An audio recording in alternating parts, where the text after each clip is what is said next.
his feelings. I just need a taste and my mind starts peeling. I don't pace myself, I grind on kneeling. Got lust for change, I just love the feeling. I ain't gonna give up. Got too little time, I'ma live up. Head down, push forward through the tough times. Cause anything worth doing is a tough climb. And I ain't gonna give up. Got too little time, I'ma live up. Head down, push forward through the tough times. Cause anything worth doing is a tough climb. Cause I'ma live life for the fight, yeah, I'm here to get it. I got drive, got sight, always have a vision. I go by at night, I be in my feelings. I'ma be fine, need time, and I'll soon be winning. I live life for the fight, yeah, I'm here to get it. I got drive, got sight.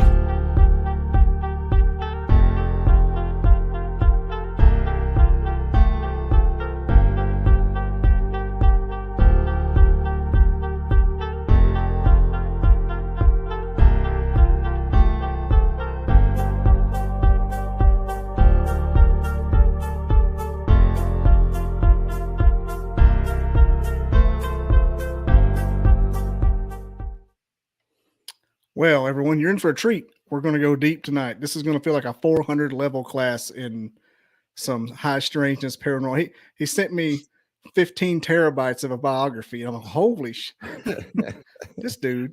Anyway, no, I just, you know, I didn't even. I have to add something else to it, but you get crap from my one of my partners in crime, Alice Enriga. You know, when you read it out, like, oh, you add another paragraph. Yeah. It's I love getting the bios because somebody's life in a text message. Anyway, check out my little sponsor, store.freakincoffee.com, and hit that subscribe button for me, and let's get cracking. Enough about me. Tonight's guest is Sir Bryan M. Bowden of Her Majesty's Royal Guard. No, nothing to do with the Queen. I know, it's just funny. I thought it was funny. Go ahead. Sorry. Born and raised in New York City. Experienced several odd events as a child, which of course sparked his interest. I wrote this out. I'm a literary genius. I have to let my freak flag fly. And in 1977, he began exploring the paranormal world from anything from UFOs, cryptozoology, remote viewing, and everything in between. He's also a co-host, and producer of Beyond the Realm radio shows, critically acclaimed, by the way, and currently co-host of the Three Beards podcast, which I've been on before. Very fun show. All right, now we can talk. There you go. Had to get my homework out of the way there. Woo. Had to make you feel like somebody. Yeah. No, I mean, people like, can you give me like one line? I'm like, paranormal research investigator, remote viewer, and I investigate cryptids and other crazy I like to take a biography like that and find the good stuff. I mean, there's a method to the madness in the biography because it starts at the beginning and where I went, and then shows you a little bit more of the background. It's not just paranormal. Gave me a date to work with. That was the best part. 1977. Yeah. That is a good date. That was weird date. Well, that's Star Wars date. So there's Nikki. Hey, Nikki. I believe it was 1977 when I had my first Sasquatch experience. 77. Unaware of that it was a Sasquatch. So growing up back then, everything was like everything that happened with Bigfoot happened in Pacific Northwest. Mm-hmm. That's all the reported stuff. Yeah. You know, Giblin, Patterson Giblin film, and that was it. You know, it's either there or Nepal for the abominable snowman, right? No one really did anything with the Davlov Pass because I guess it wasn't really focused on at the time. And so Oggy Creek had a little bit of traction about then. Yeah, I mean, but it was more localized. Yeah. Now the town, it's very interesting. The town is in Connecticut, and they had a group of people, an organization called the Wild Men. So I'm like, I didn't know what the hell they were talking about. Never did I hear it as a wild man. Only knew about it as Bigfoot or Sasquatch, right? Mm-hmm. So I'm not thinking that. I'm a kid in summer camp. And I think I've told this if someone has heard it before, but I'll tell it again. So thanks for my mother being a teacher and not having, we grew up poor. She worked as a head counselor in a sleepaway camp during the summers. So from like April, May, July, August, some of September, some of April, she was up at camp, so I get to go there for free. So I've been there for a long, long time.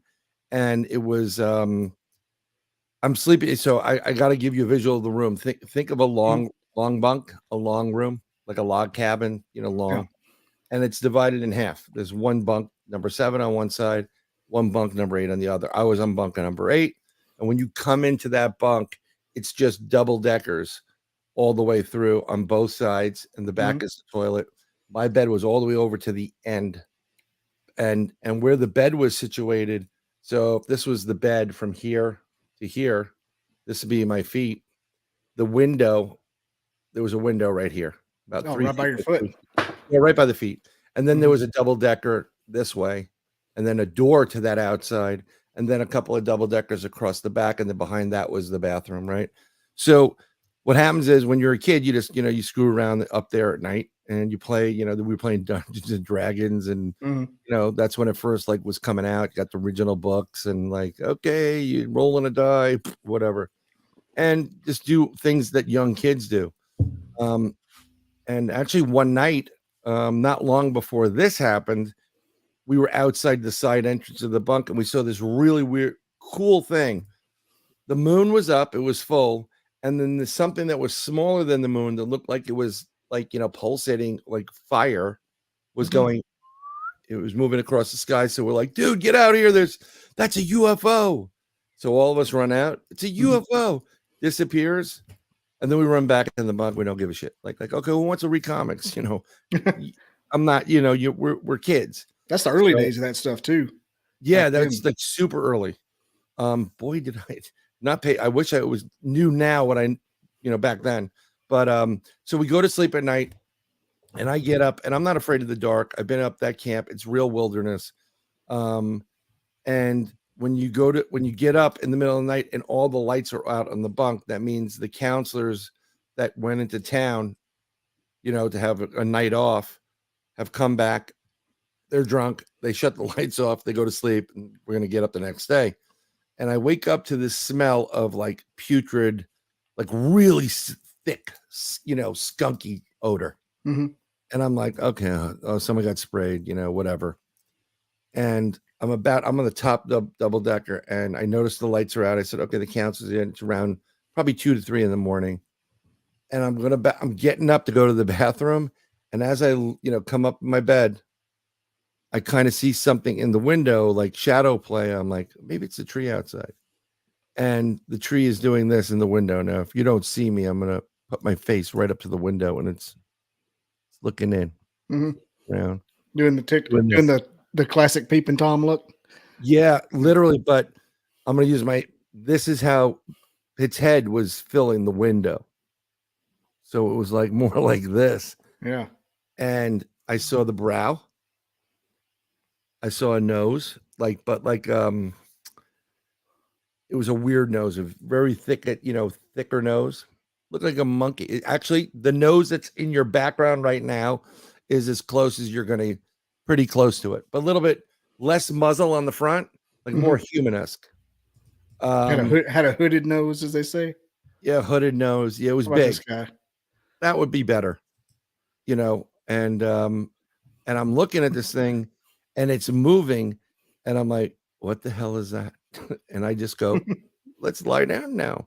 And I froze because its face, even though it was in shadow and you can see some of the lines and you can see the brow and where the eye socket, you can see the eyes, they were blacker than black.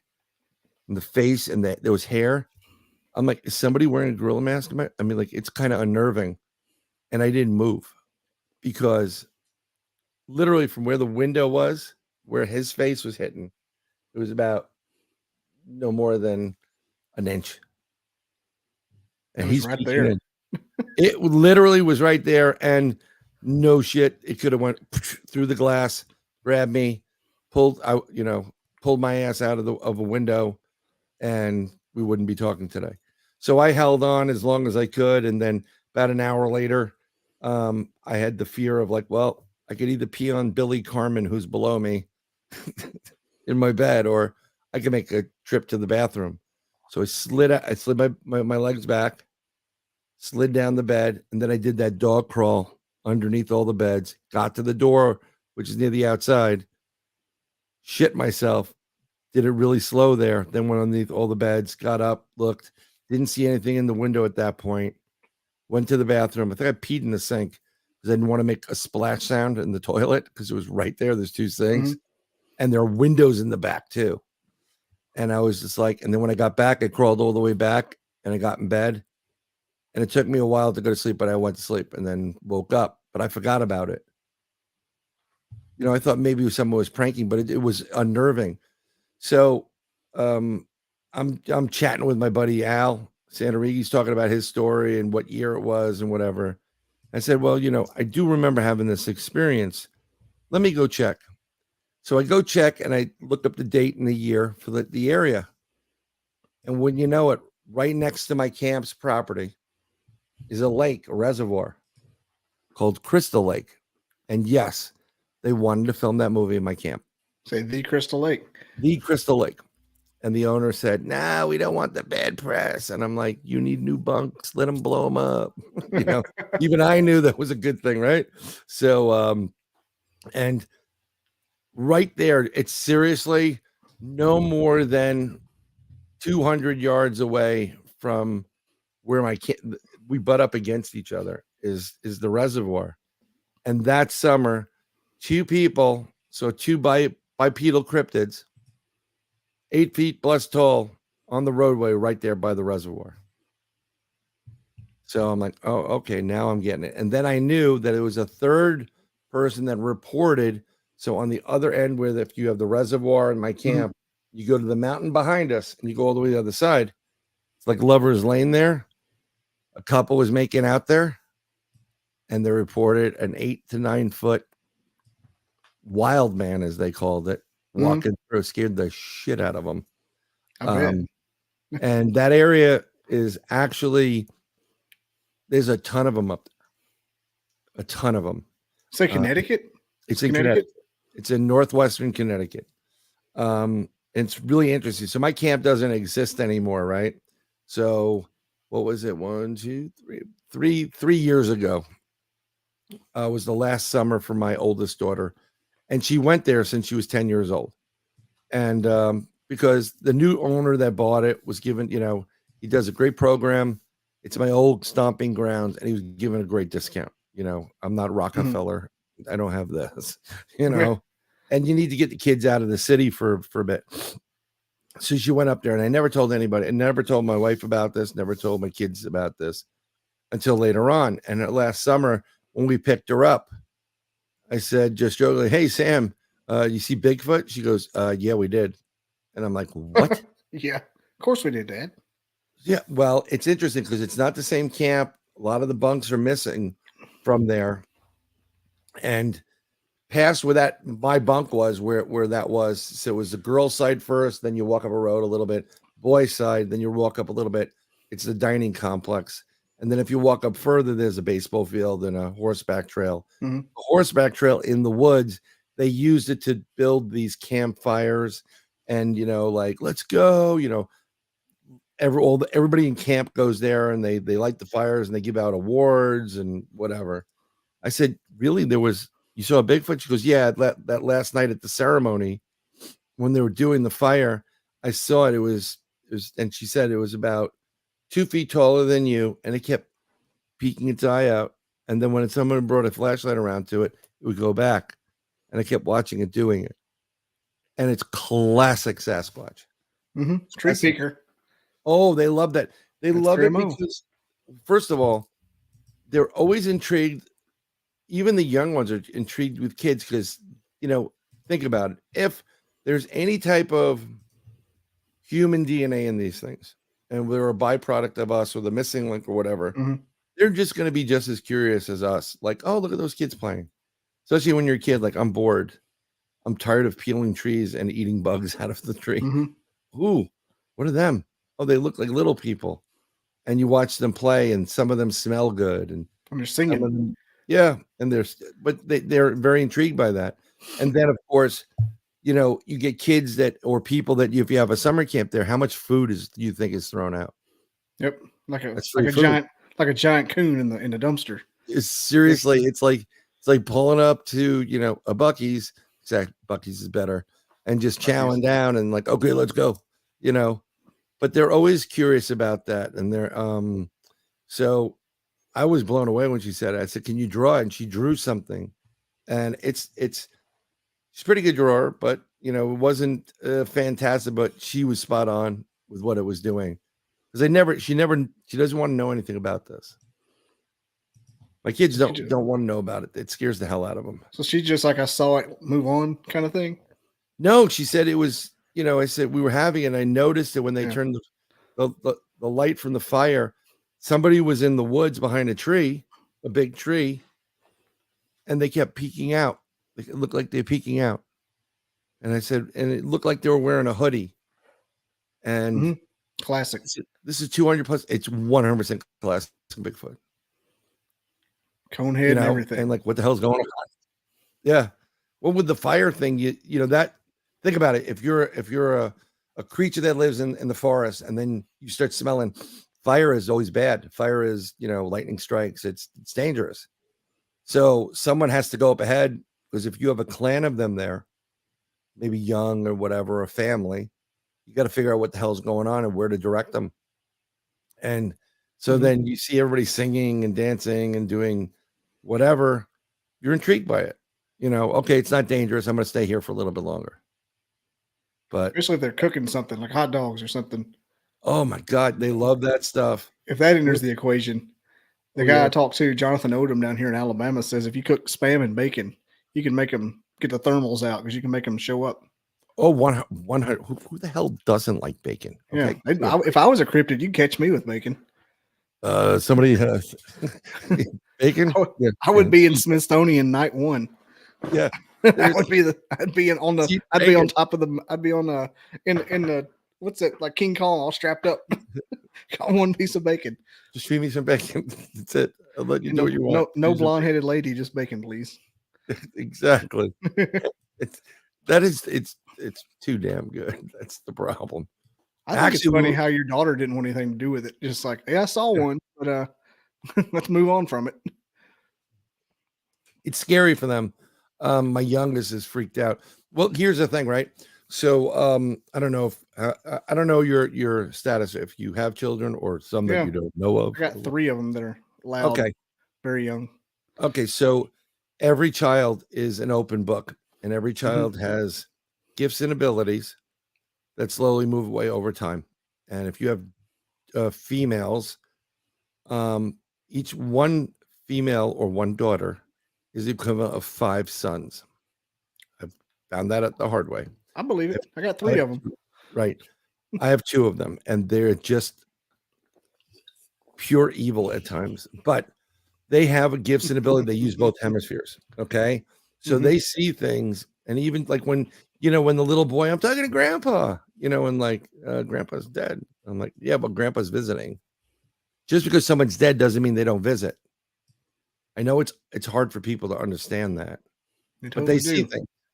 So my youngest is scared out of her gourd about this stuff. She sees things all the time. She's like an old world, an old spirit. You think it'll stop when she gets a little older?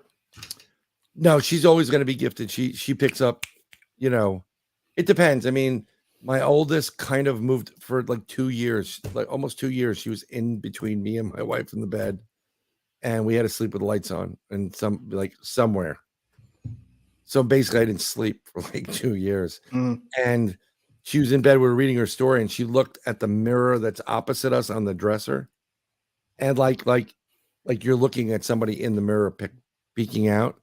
And I noticed it, and I didn't say anything. And I said, hey, good night, whatever. I took out some spray, and I said, it's dragon spray. It'll clear anything in the house. But she saw stuff in there. But she's now boy crazy. So, she's got a boyfriend. She doesn't care about anything, and he's great. He's like Sasquatch for me. Just come on over more, because she's nicer when you're here. Keeps her settled down. Keeps her ego in check. Yeah, she's just totally different. It's like Dr. Jekyll, Mr. Hyde, with that. But my youngest, she hears a lot what I talk about, and it scares her and lets her imagination run wild. But she's also seen UFOs. She has seen things in her window that are not the neighbor. Call them alien. No, they're not neighbors. No, it would be Okay, aliens. She hell out? said, I saw aliens there. Oh, if there's a neighbor in the window, yeah. Mine doesn't go.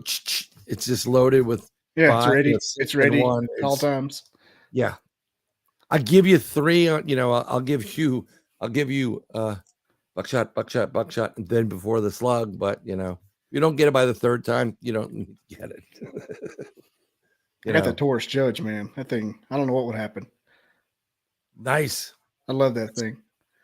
That is. I can't keep it loaded because you can just pick it up and go. I can't ever keep it loaded.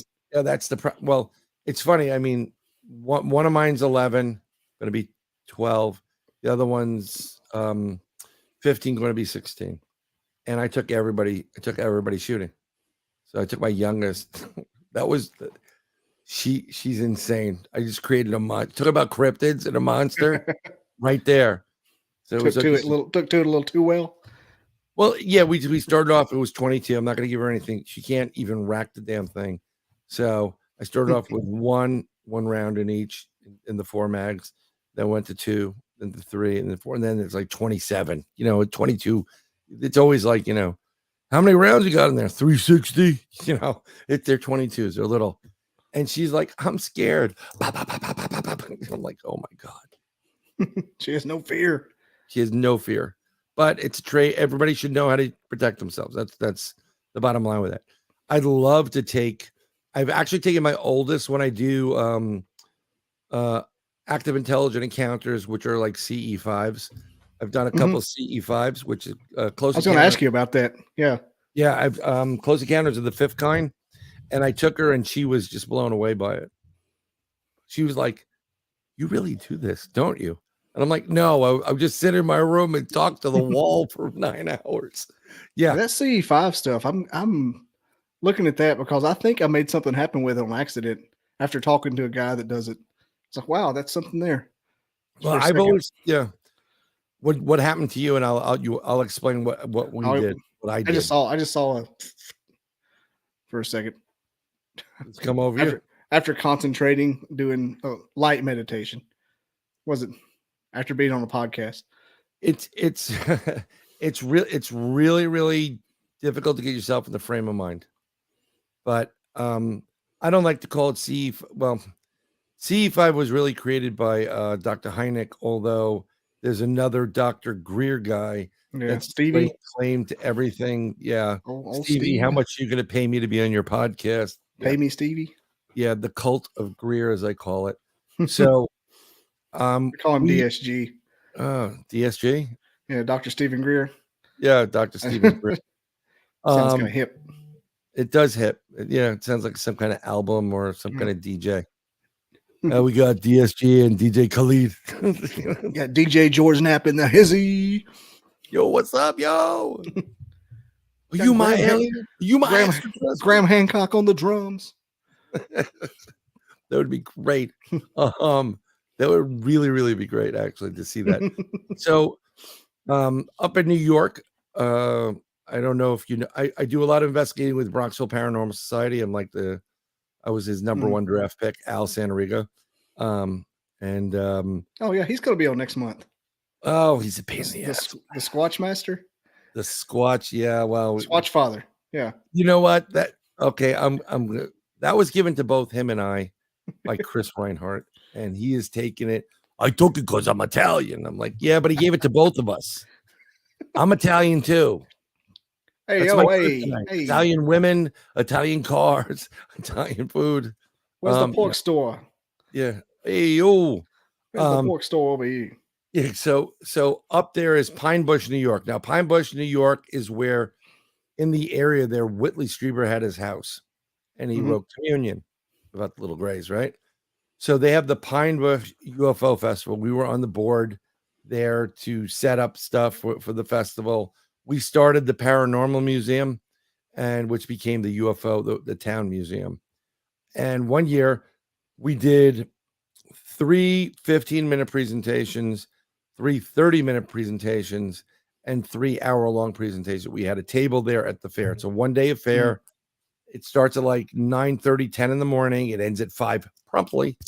I mean, like literally, they like get out, But after that night, after we did this, I said, I want to do conduct a CE5 for everybody, active intelligent encounter.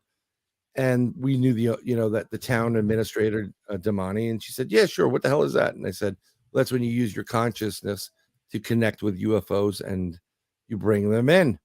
She was, yeah, okay, whatever. By the time we were finished that night, like just doing the presentation, being there at the fair, we were wiped out. We were hungry. We were tired. We were there since 4:30 in the morning. It's now 9 something at night. And I'm like, and we're both like, I hope nobody shows up.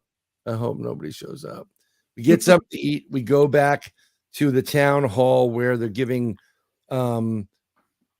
extra presentations. So Mark D'Antonio is there. He's the head, he does MUFON's photography and videography. He's a great guy. You've seen him on TV a few times. And then there are 2 other people presenting. I forgot who it is. One may be Linda Zimmerman, I'm not sure, or Rosemary Ellen Galley, one of the 2. And so we're hanging outside, and I'm waiting for it to end. And there's probably got about 80 people in that room, and they're doing the thing. And I'm outside with Al, and I meet this mother-daughter, and like, oh, did the CE5 start? And I'm like, no, it did. We're still waiting for people. Oh, we can't wait for this. This is what I really wanted to do. This is why I'm here. And I'm like, oh shit, I gotta do it. No, I gotta do it. Yeah, I gotta do it. I mean, seriously, I was really, really wiped out. And Al was just coming back from chemotherapy. So he just finished his chemotherapy and he's just done. He must have been smoked. He was, yeah, you could roll him and smoke him actually. And don't wore out. It's a pepperoni. So Kolache at Buc-ee's. So we go over to this. I said, just follow me. We'll go over to this one area where they put us. I said, we need some darkness, total darkness. And we go there, and I wasn't expecting crap. And when we get there, there's 75 people, men, women, families. I mean, everybody's there. And they were like, I'm like, 75, so many people. Oh my God. That's so many And the people. chief of police was there too, just to keep an eye on all this UFO hooligans. So we get there, I park the car, we introduce ourselves. German TV was at the fair, and they went to visit. I told them where I was because they interviewed me all day, and I was supposed to be on German TV. I wasn't, because I guess I was too serious about it, and they couldn't make fun of it. Look at these UFO people. Ha, ha, ha.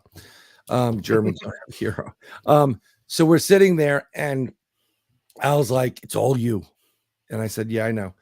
So I have to get everybody, and we're waiting. We get phone calls from one of our friend Bill and Mark D'Antonio. Hey, where are you guys? I said, we're at Alice Court. Yeah, we're sending some people over to you. So like 40 more people show up. So this place is packed. So we're well over 100.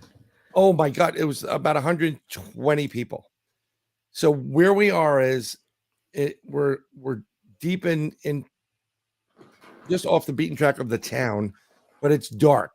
And there's like a community, like football, baseball field there. It's like a park, a big park. And then above where the baseball field is, some trees. And then we're on a plateau, which is another road to get down to that area. There's like 2 houses there. So we're all parked on the road. We're sitting there. I said, okay, look, we're going to start this right now. Bring everybody down. I know it's been an exciting day. Let's bring everything down. Let's quiet for a few minutes. When I explained to them, we're going to meditate. And we're going to try to connect our thoughts, get rid of this whole day about UFOs, and say, we want to have an experience. We want you to show ourselves to us and come in, right? And that night was beautiful. So you can see the stars in the distance, about 50 miles out. You see a couple of mountains, like little mountain ranges, and you can see the traffic for the airport is nowhere near us. It's in the distance, and it's going like perpendicular, right? Sorry, I'm waving up there. So we know where the air traffic is. And there are people. It's at a certain level too, air traffic. Yeah, it's you can see it. We were on a bigger elevation, but it was, you could see where it was going in the distance. It was nowhere near where we are. Mhm. I mean, at all. It must have been 25, 30 miles away from us. So I'm like, okay, cool. So now we know where the patterns are and what's going to be coming. And so I start getting everybody down, okay, now just focus on wanting the UFOs, trying to make connection. The UFOs say, listen, we want to have an experience with you. We don't want to be hurt. We don't want you to be hurt. We just want you to show yourself, maybe say hello to us, whatever. Oh, look who came in. They let you in. Johnny Check his come ID, lately. please. Yeah, Johnny come lately over here. Come lately. So we're there hanging out, and as I'm doing this, I'm bringing these people down into, like a guided meditation. We just want our help, to start focusing on it. I start hearing like what sounds like, and I can't believe I'm going to say this, hooting and hollering. It's something I would have heard from like one of the old guy at my old camp. Look at that hooting and hollering over there, something down. A hooting always leads to a hollering. Yeah, well, I never even heard of that. And so now I'm thinking it's Saturday night. It's a really, really small town. If I was 15, I'd be drinking and causing problems at the baseball field. Mm-hmm. And I'm just about, oh yeah, that's right. Whatever, doing my thing. And I'm about to turn to my buddy Al and go, do you hear that hooting and hollering over there? When some other guy starts walking, and it looks like he walked out of the woods, actually. He goes, you guys hear that owl? And I said, I was just about to say I heard the hoot and hollering. And as soon as I said that phrase, whoom, right above us, literally right above us, was a huge craft. Huge. It was gunmetal. The bottom of it was lit up by a dome, like the LED white light where it's bright, but it's not like, and it was a round dome on it. And it was that white LED. I can see the working of like a hex material that's holding it in place. Okay. You can see some of the edges. It's almost like, I was going to say like a delta. Okay. And it's ginormous. It extends. It's at least 100. How many stories was it? It's about 15 stories, about 100 to 150 feet up in the air. It's huge. It's covering all over us, not making a freaking sound. And everybody, not a sound, nothing. And everybody's going ballistic. Oh my God. Oh my God. And I go, thank you for making your presence known. We're here to just have an interaction with you. So my buddy Al starts going, with Morse code, with, lights on, off, on, off. And the lights on, it goes on, off, on, off. It repeats what we're doing. So I said, can you go out to the mountains that's in the distance and do some kind of maneuver and then come back?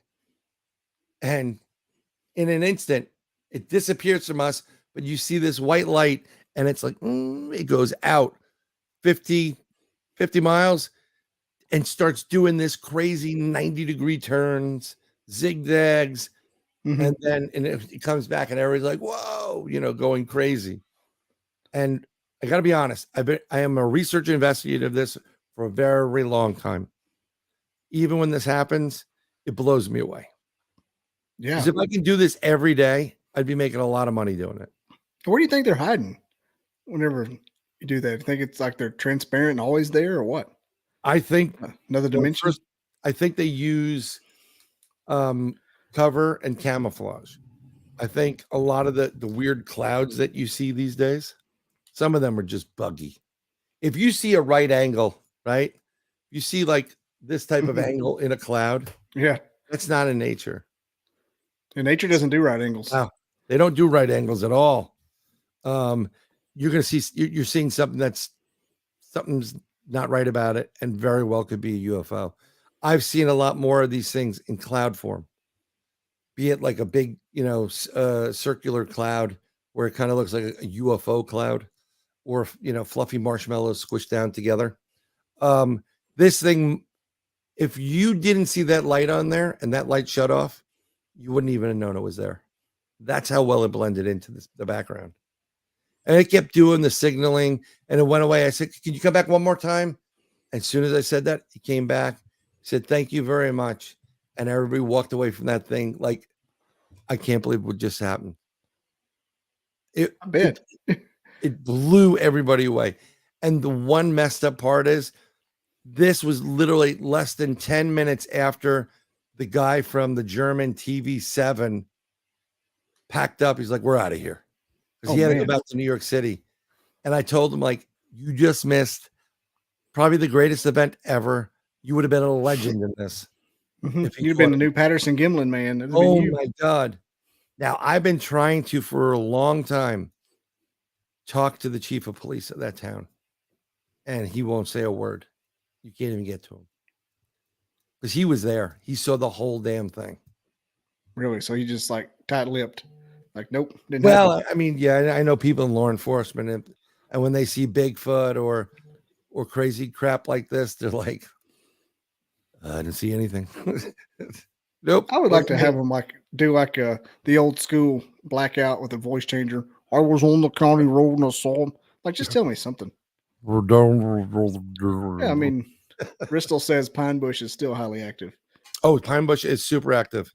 Actually, we just did in the summer. Al and I did a great presentation on the Dogman. We blew people away there. That was great. At the Paranormal Center. It's the UFO museum in town, which was fantastic. But I love that area because there's a lot of activity in that area. Super duper activity. It's not just UFO based. There's high strangeness, weird things happening. There's ghosts. There's cryptids. There's other creatures that are appearing out of nowhere. It's like a little skinwalker.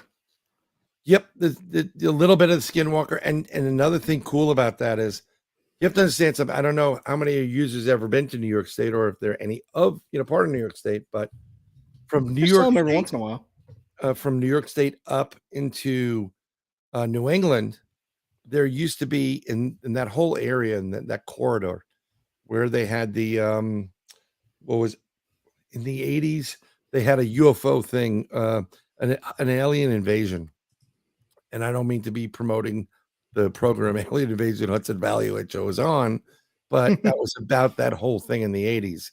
And it comes over from the Hudson Valley out of the Orange County, that Orange County, Pine Bush area, and it goes into Connecticut and goes up. But there's a lot around that whole area there. There are these ancient stone chambers there. And, people... There's some investigators like Linda Zimmerman, who I talked to, and she's like, "Oh, they're just Indian based and they're cold cellars." I'm like, "Lady, for a chemist, you don't know rat's ass." And she didn't even know the things that a lot of things about them. So I think she's wrong. I think these stone chambers, first of all, are super old, and they are all astronomically aligned. They're in areas that have high magnetic anomalies to them. In one of the chambers, Al and I were doing an investigation in there. So picture a room that's 8 feet tall by 8, like 10 feet, long, 10 feet wide in the earth. And in the back of the room, there's a giant stone there. Single stone in the center for most area. Is it like a cave or is it like an actual something man-made? It's a stone. It's a man-made stone chamber. Let me see if while I'm doing this. I actually typed in Pine Brush, New York, and an alien popped up. I was like, wow, that's literal. Yeah, aliens will always pop up there because they use that. So I mean, there's a lot of stone chambers in Putnam Valley. I'm gonna go to my images. Oh, it was your paranormal museum that popped up. Yeah, there it is. Right. So if you type into Google Stone Chambers, New York, you'll see what I'm talking about. But a lot of these are also buried into the ground. So we're at let me see if I could share that here. Let me when you say stone chambers, you mean stone ass chambers. Yeah. Wow. You want to It's like a Hobbit. It's like the Shire. It's like the Shire. give me precious, Wow. without the I wanna precious get- action of that. Like the Bunny Man Bridge. Just go on in. Come on in, folks. What is So it? we're in a stone chamber off this roadway, and in the back of the chamber is it's a large enough stone. It's got to be at least, I'm 6'1", so about 7-8 feet tall, high, and it's wider than me, a human being, and it goes up to a point. And if you walk in there and you look at it, and you go right up to it, it just looks like like moss on the stone, or it's wet. It's noticeably cooler in there. And when we get in there, he goes, no, now look at it through UV or full spectrum. You put UV on it, and on the back are 4 letters in runic writing. Oh, they definitely charged, Crystal. There were 4 letters on it, which earth, air, wind, fire. Okay. So we're in this chamber and it's hot. It's June. So it's super hot out. It was like 90 something degrees outside. And inside, I'm loving it because I don't like the heat, even though I moved to Florida, but I really can't, So we're doing an investigation. And something that I like to use on investigations are we use a lot of what are these? They're called the Tibetan singing bowls. So Oh, really? oh yeah. Oh, I use it on everything, even Bigfoot. You can probably hear it right now. I'm kind of playing it through my you hear it. And I started ramping up. I use an app called Bowls. I don't want to blow everybody out with a Tibetan singing bowl, but there it is.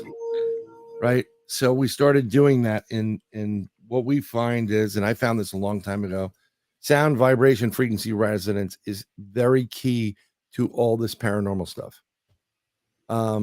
Yes, Silent Invasion. Yep. That's one of those books. And also so I'm just looking at some of the notes, people in chat. So I start doing that, and Al runs out. He wants to get his temperature gauge because I'm using my FLIR while I'm doing this, right? Mm-hmm. And what starts happening is it starts getting cooler, like in the area in the center, and it starts, like a circular area. It starts filling up with lighter blue, then darker blue, then purple, and then black. Like a portal? I swear to God, we opened a portal. I jumped the gun there. Yeah. No, Wow, you jumped the gun on it too, right? No, seriously. Now, I have the video. I'm gonna. It's if you go to Bronxville Paranormal Society, on YouTube, the video is uploaded, and there's one spot, and you got to slow it down, where you'll hear me in there. Oh my God! He's like, what? And like something just peeked its head in and peeked its head out of the portal. Wow. And let me see if I can find it so I can get it for you. So we can show it. Bronxville Paranormal Society. It's a lot of words. BRONX. It's a big one. Yeah. That's what she said. Which episode is it? Let me see. Normal Society. So it's like all one word, isn't it? Yeah, YouTube. No. I'll tell you where it is. I'll send you the link. All right. I'm just trying to our YouTube page. It's one of the stone chambers. Oh, there it is. Stone chambers right. with the FLIR in it. Like I found it. And I think it's the first one. If you go I think it's 02. 02? Yeah. I'm not hearing all of it, but I think it's 02, number 02. Oh, there it is. Yeah, it's going to take a little bit of time on my end but in that video, you could actually bring it into your StreamYard if you wanted to play it. I don't want to get you. Oh, I can and I will. I'm giving you permission. It's my video. It's my fucking video. It's my fucking video. Doesn't matter for. Yeah, Lockbeard's getting censored by YouTube. I don't know who he pissed off. So as you can see, it was blue, and then this darker blue comes in, and then this purple starts filling in. And over on the left, something pops its head in and does one of those, in, out of the window type of thing. You'll hear, I mean, there's audio to it. And I go, holy shit, something popped in there. Here's the interesting part about this. So we were supposed to go back this past summer to do it, and there were so many different issues and problems. But you see the purple going around? Mm-hmm. That's when it started really ramping up. And there's something on the left. It's really, really quick. And it looks like a head popping in just below the logo. It wasn't this, cold in the chamber at the time. We made it this way. It started to get cooler and cooler and cooler. And the problem is, I'm like, dude, I think we opened a portal. We opened a portal. The problem is, if one of us goes in there and doesn't come out, we're both dead because our wives will kill us. Yeah. And best case scenario, you come out and get cancer or something. Well, yeah, or you just don't know, you go into a society where, like it's like those, what are those woodland? It's just woodland creatures, from what do you call it? South Park. Kurt Russell, what's going on in there? Blood orgy. They're right. That used to be my friend's phone ringer that I made for him. Blood orgy. Yeah, well, so that happened. They were supposed to do it, but what I want to do now is I don't want to use Tibetan singing bowls. I literally want to start going through the tone generators and start generating tone, and for duration, a period of time, and then generate it again. So, nothing happens. Let's go up a step. Let's go up a step. And when you start getting a reaction, then you can hover in a certain area. And at that point, we agreed to do that. And I was going to put like a GoPro or a faux pro on a stick and send it in there wirelessly, and see if I could get a wireless transmission back. And see like what Stargate. Kind of like a Stargate. I mean, the cool thing would have been if we start putting something in there and disappears. Mm-hmm. Cut off. Yeah, like it just goes. like a torch. That'd be crazy. Right. That would be very interesting. But what blew my mind was, I don't know if it was season 3 or 4, 2, 3, or 4. Skinwalker Ranch. Do you watch that? I do. Okay. Travis Taylor's from this town. I'm in here. There you go. I can tell. It's just, he sounds like he doesn't believe anything that he's saying because of the accent that you get from the town. Hey, now. He doesn't know what he's doing. It's like Travis Taylor. Yeah, Hi Travis there, Taylor. y'all. It's very, very, it's very, very southern. He's from less than 20 miles from me. Yes. Fawnstock Park. I've had a UFO encounter there, and Needham Mountain. We also had we do stuff in that area as well with Bigfoot in Needham and in Fawnstock. That's part of our investigation grounds, and then north of there, Bristol. So yeah. Man, the portal thing's crazy because a lot more people have experience with them than I ever thought I'd ever hear. It's like anybody sets up a flare sees one, like, crap, man. They're just everywhere. There's certain signatures, and when I was going to the Skinwalker Ranch thing is they brought in a rabbi, and there are in certain religions, there are certain prayers that will open portals. I remember that one. He had him doing it. And if you compare my FLIR video to the FLIR video they took, the exact same thing happened when the portal opened. Okay. It was nice and light and blue. And then all of a sudden it got dark. And then it started getting really purpley and then black. That's when they were outside in the dark. Yep. Doing that. And then you start seeing things coming out of the portal, which is like something flew past them, didn't it? If I remember correctly. Yeah, exactly. Something was moving around. What was that? Yeah. So what is it? He's a scientist. Why do you have to scream like that? He sounds like all of my relatives plus me sometimes. Well, it's not a bad thing. But we got to praise Satan in the chat room right now. He's talking about the woodland animals. Yeah. No, I know exactly what you're talking about. Blood orgy. Yeah. I made that my friends. It's the whole thing. Kurt Russell, what's going on? And he's screaming. Yeah. Get out of there. And I'm in the US post office. Imagination land. Yeah. Are you gonna rape us? So I'm in the Imagination. post office and I'm holding 3 packages. There's nobody, no place to put them down. And there's 2 ladies in front of me and an older lady behind me, and then these 3 women working the postal, and my friend's ringer goes, and I'm like, no. I've been there for like 20 minutes already. I'm like, I'm not getting off this line. Kurt Russell, and it starts screaming, they're raping me. They're raping him. And after that, they're just looking at me. One person in the back knows exactly what it is and goes, he came out to me afterwards, dude, that is the best ringer. Can you send it to me? That's one of the best callbacks South Park does. Oh my God. Is that one in the Stargate reference to the animals, and then the man bear pig. Man bear pig. He comes back Someone in said that, Imagination Land. Where were we? I was on something, or I don't know if it was the Beards or some other show recently, and they like, what's your favorite cryptid? I'm like, man bear pig. Man bear pig.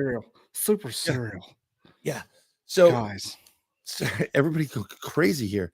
So actually I switched his ringer from should I eat a vanilla paste or Scotty fish? You know, the human setup one.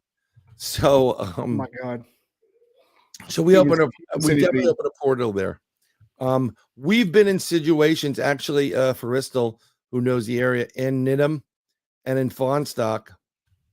That are pretty interesting. You want something really crazy, cryptid? I'm going to show you something from Nidham Mountain. I'm going to send it. I'm going to post it up on. Let me go get it, and you're going to see something that's going to blow your freaking mind in relationship to this.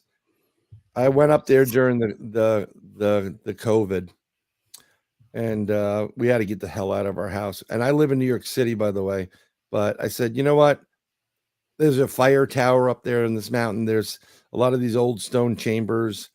And it's it's just something to get out of the house. And I forgot the freaking Hayden. I'm just trying to find this guy who I text messaged. And let me see Hayden Fox. No, he was a director for. We were doing a broadcast. We're doing for TV, so we're filming for TV. And he was the guy that was the director for it. And I sent him a picture of what I found there, and I can't find it right now, but I'll look for it while we're chatting. I'll go look for it right now. Need to get your executive producer on the case. Could be. I did use it in I had it in my phone. When every time they screw around with your phones, be careful when you set them up again, because you just don't want any hot chicks on the other side of the portal. That would be really great. It's Amazon. It's the Amazonia from Futurama. Snooze. You want snooze? Be good, but JYD, yeah. So I can't find him there. But as we're walking through this whole entire thing, I'm taking pictures of my youngest daughter as my oldest, and my wife are walking ahead of us. And in the picture, we took a picture. There's a fairy in the picture. Really? It landed on my daughter's finger, and I'm just trying to find it right now. It's, of course, when you want to find these things, they're nowhere. Fairy removes itself from the camera. Well, it could have been, could have been the CIA for all we know. Yeah, I think I have to, what do you call it? Label my stuff now, Yeah. But yeah, put a folder. I definitely need a good folder to put my stuff in, because I had it. It's just, well, whatever. When I find it, I'll send it to you, or you can post it on your site. But it's the coolest thing, and it has volume to it. It has structure to it. It is the craziest thing I've seen in such a long time. Like an actual fairy? I swear to Like, God. what's it like an inch tall, like a big wasp? It's right on her finger, and you wouldn't even believe it. It's yellow and it's bright, and it's just the craziest thing in the planet. I'm just give me one more second here to look. You're good. I know I saved it. You We're on know, garbage time now. We can do whatever we want. yeah, well, that's fine with me. We crossed the 45-minute hump. We are? Well, that's good. Like about an hour. That's how you know. I looked up yesterday on it, and Lockbeard was in the chat of another show I was on. It was like an hour and a half. Like an hour and a half. What? Really? Yeah. I can't do I mean, I've done hours. Some people do like 4 or 5, and that's just not me. I might do 2 every once in a while. I just got it. I just found it. Fucking A. Found it. Hell yeah. F&A, Bubba. Fairy. So you want the zoomed up one or the original photo, or both? Let's do both. Just send them to my chat, and I can throw it up there. Let me see if we can send it to your chat. I can send it to my computer, and then I can send it to your chat. Yeah, however. So here, there we go. Or you can click share, however you're doing it. I'm doing it. Right now I have it. Okay, here it comes. So, it's like we're like a Teams meeting at work. Can anyone hear me? Am I muted? Hello, Sharon. Hello. Is this thing on? I'm gonna circle back, Sharon. You have those reports? You know what I'll do? Have you? I'll just put it into one of the tabs, and I can share the tabs. Mm-hmm. If that's all right with you. Also allowed. Also allowed. That's good. That was always allowed from Rick and Morty. Oh shit! I gotta watch season 7. I better write that down. It just started. Rick and Morty. Love Rick and Morty.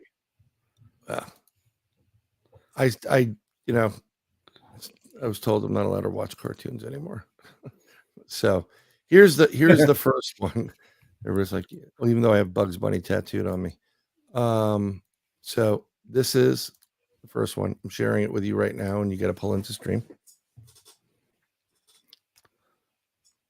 That's different. That was on. Wow. That was on her finger, and then and then I go zoomed in on it.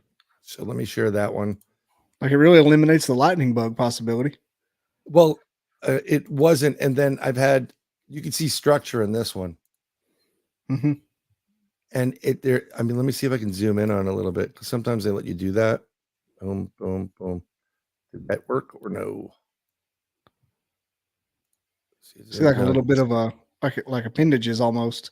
It looks like Jiminy freaking Cricket, man. I've never seen a cricket that glows like that, and I don't think we're near any nuclear silos. No, that looks like the thing Bart brought home with him. Yeah, seriously. Or Homer. Go.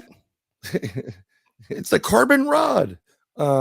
So I'm taking this picture. I'm below her. It's the sun's going down in the background. I have a filter. I have multiple filters on my cameras to prevent lens flare, right? Mm-hmm. And you can see my wife and my other daughter ahead, and she's there. I said, to my daughter, "Hey, pose," and she, she's a ham all the time. And Yeah. Take the picture, take a series of pictures. Boom, boom, boom, boom, boom. And I'm going through and see if I'm like, what the hell is that? So then I transfer it to my phone, and I'm zooming in, and I'm like, oh my God. I looked at her hand. I said, "Do you feel anything on your hand?" She goes, "No, I didn't feel anything." Because if I tell her what I saw, she'll never sleep. It'll cost me thousands of dollars in psychiatry bills. You end up having to fire a home, put her in a home. Yeah, it's just like, she'll start freaking out. I mean, she just can't handle it. But that was at Nina Mountain for Bristol. Oh, and it is your stopping. You didn't see it when you took it. You saw it after the fact. I saw it after the fact. Yeah. It was not on her finger before.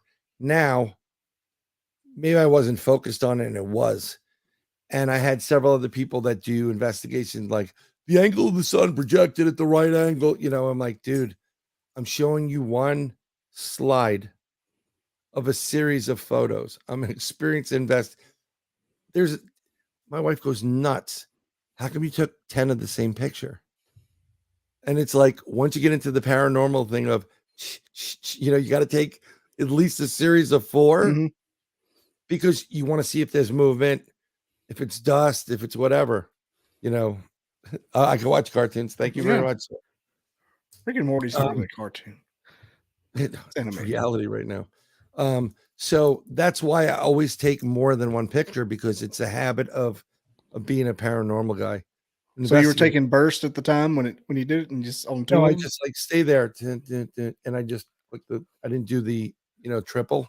Yeah, it would have been on all of them if it was the kind of what they were talking about. This was only on one of them. It was Yeah, so it would have been on all of them then. Yeah. Hmm.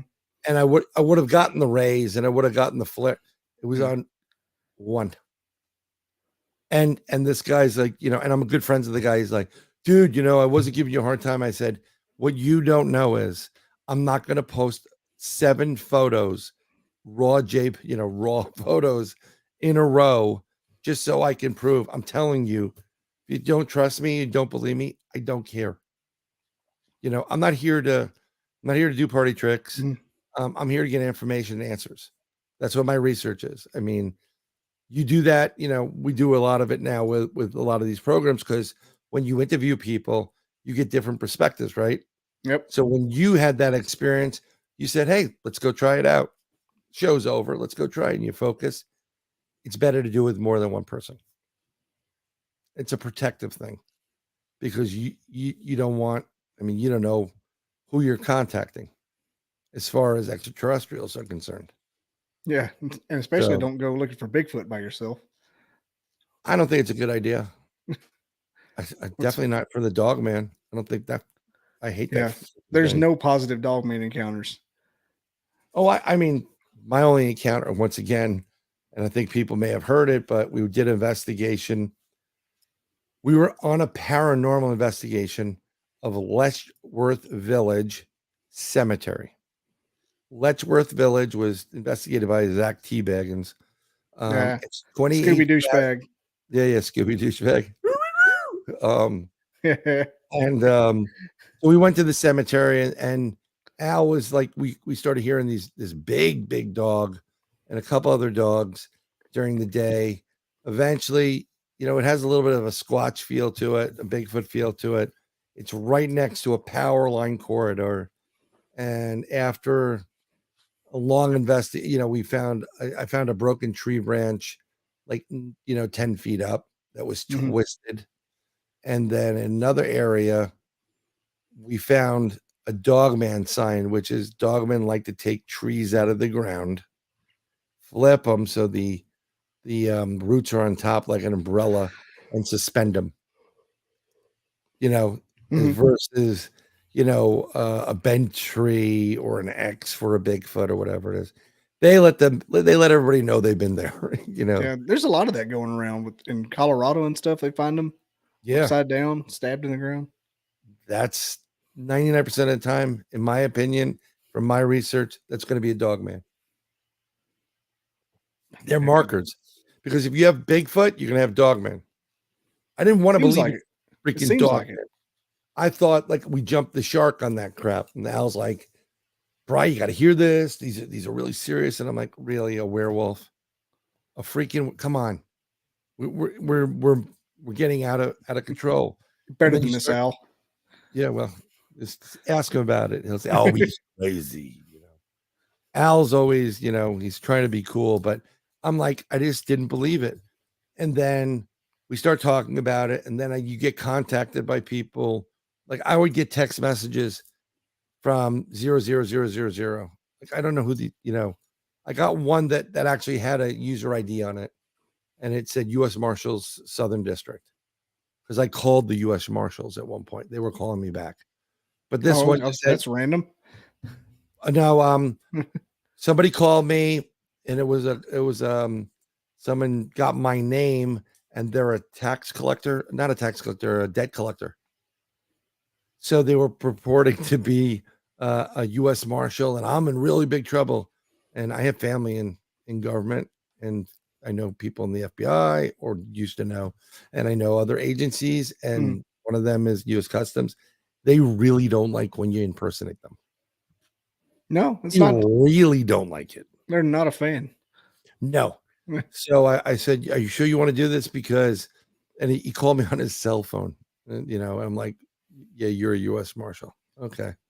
So I said, just telling you, they're not going to like it. I have family in there. I got nothing to like. Don't tell me you owe money. I'm like, you got the wrong freaking guy, but whatever. So I contacted U.S. Marshals, told them what happened. They called me back. And when the guy called me back, Detective Benedetti from 2nd District, U.S. Marshals, he had 0000000. They all use all zeros.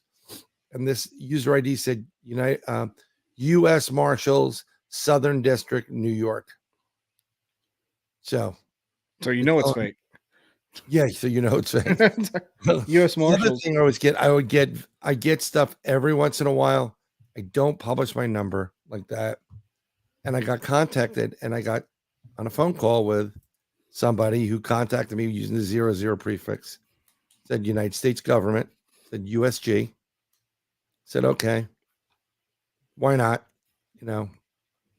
And he said, they are real. They're very real.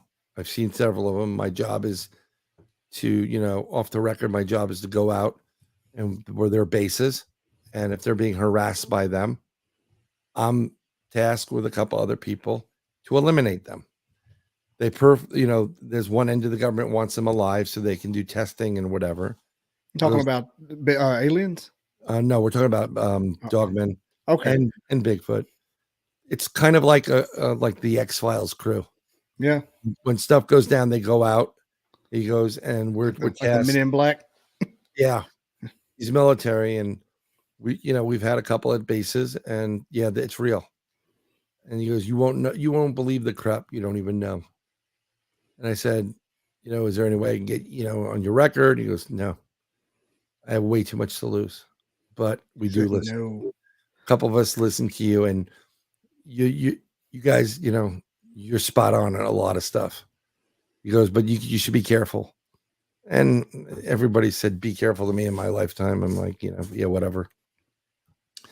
It's almost like a Bob Lazar kind of thing. If they take him out, that validates his story.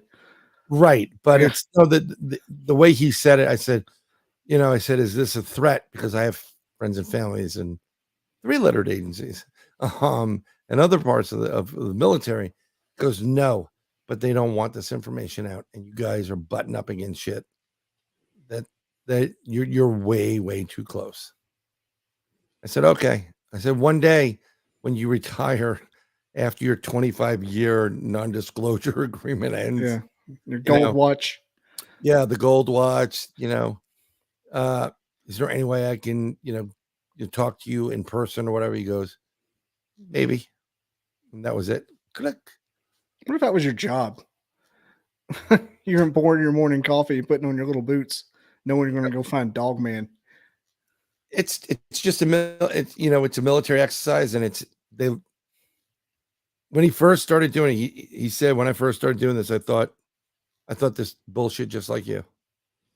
And then you meet it, and then you see it, and then you're putting holes in the fucking thing.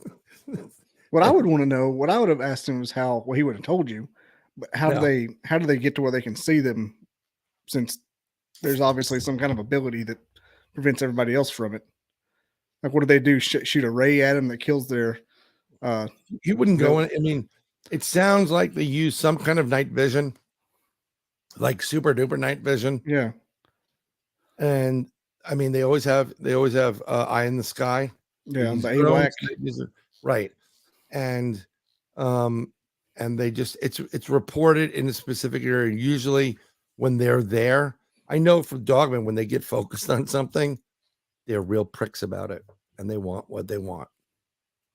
And if you have one Dogman in front of you, I guarantee you have one sneaking up behind you, like raptors. You'll never have just one. And so if you go try to kill it, right, you better freaking kill it, and you better kill its partner, because they are unforgiving. They'll track your ass down and they will destroy you. That means that That just means the government has the technology, that kind of vision, infrared or whatever.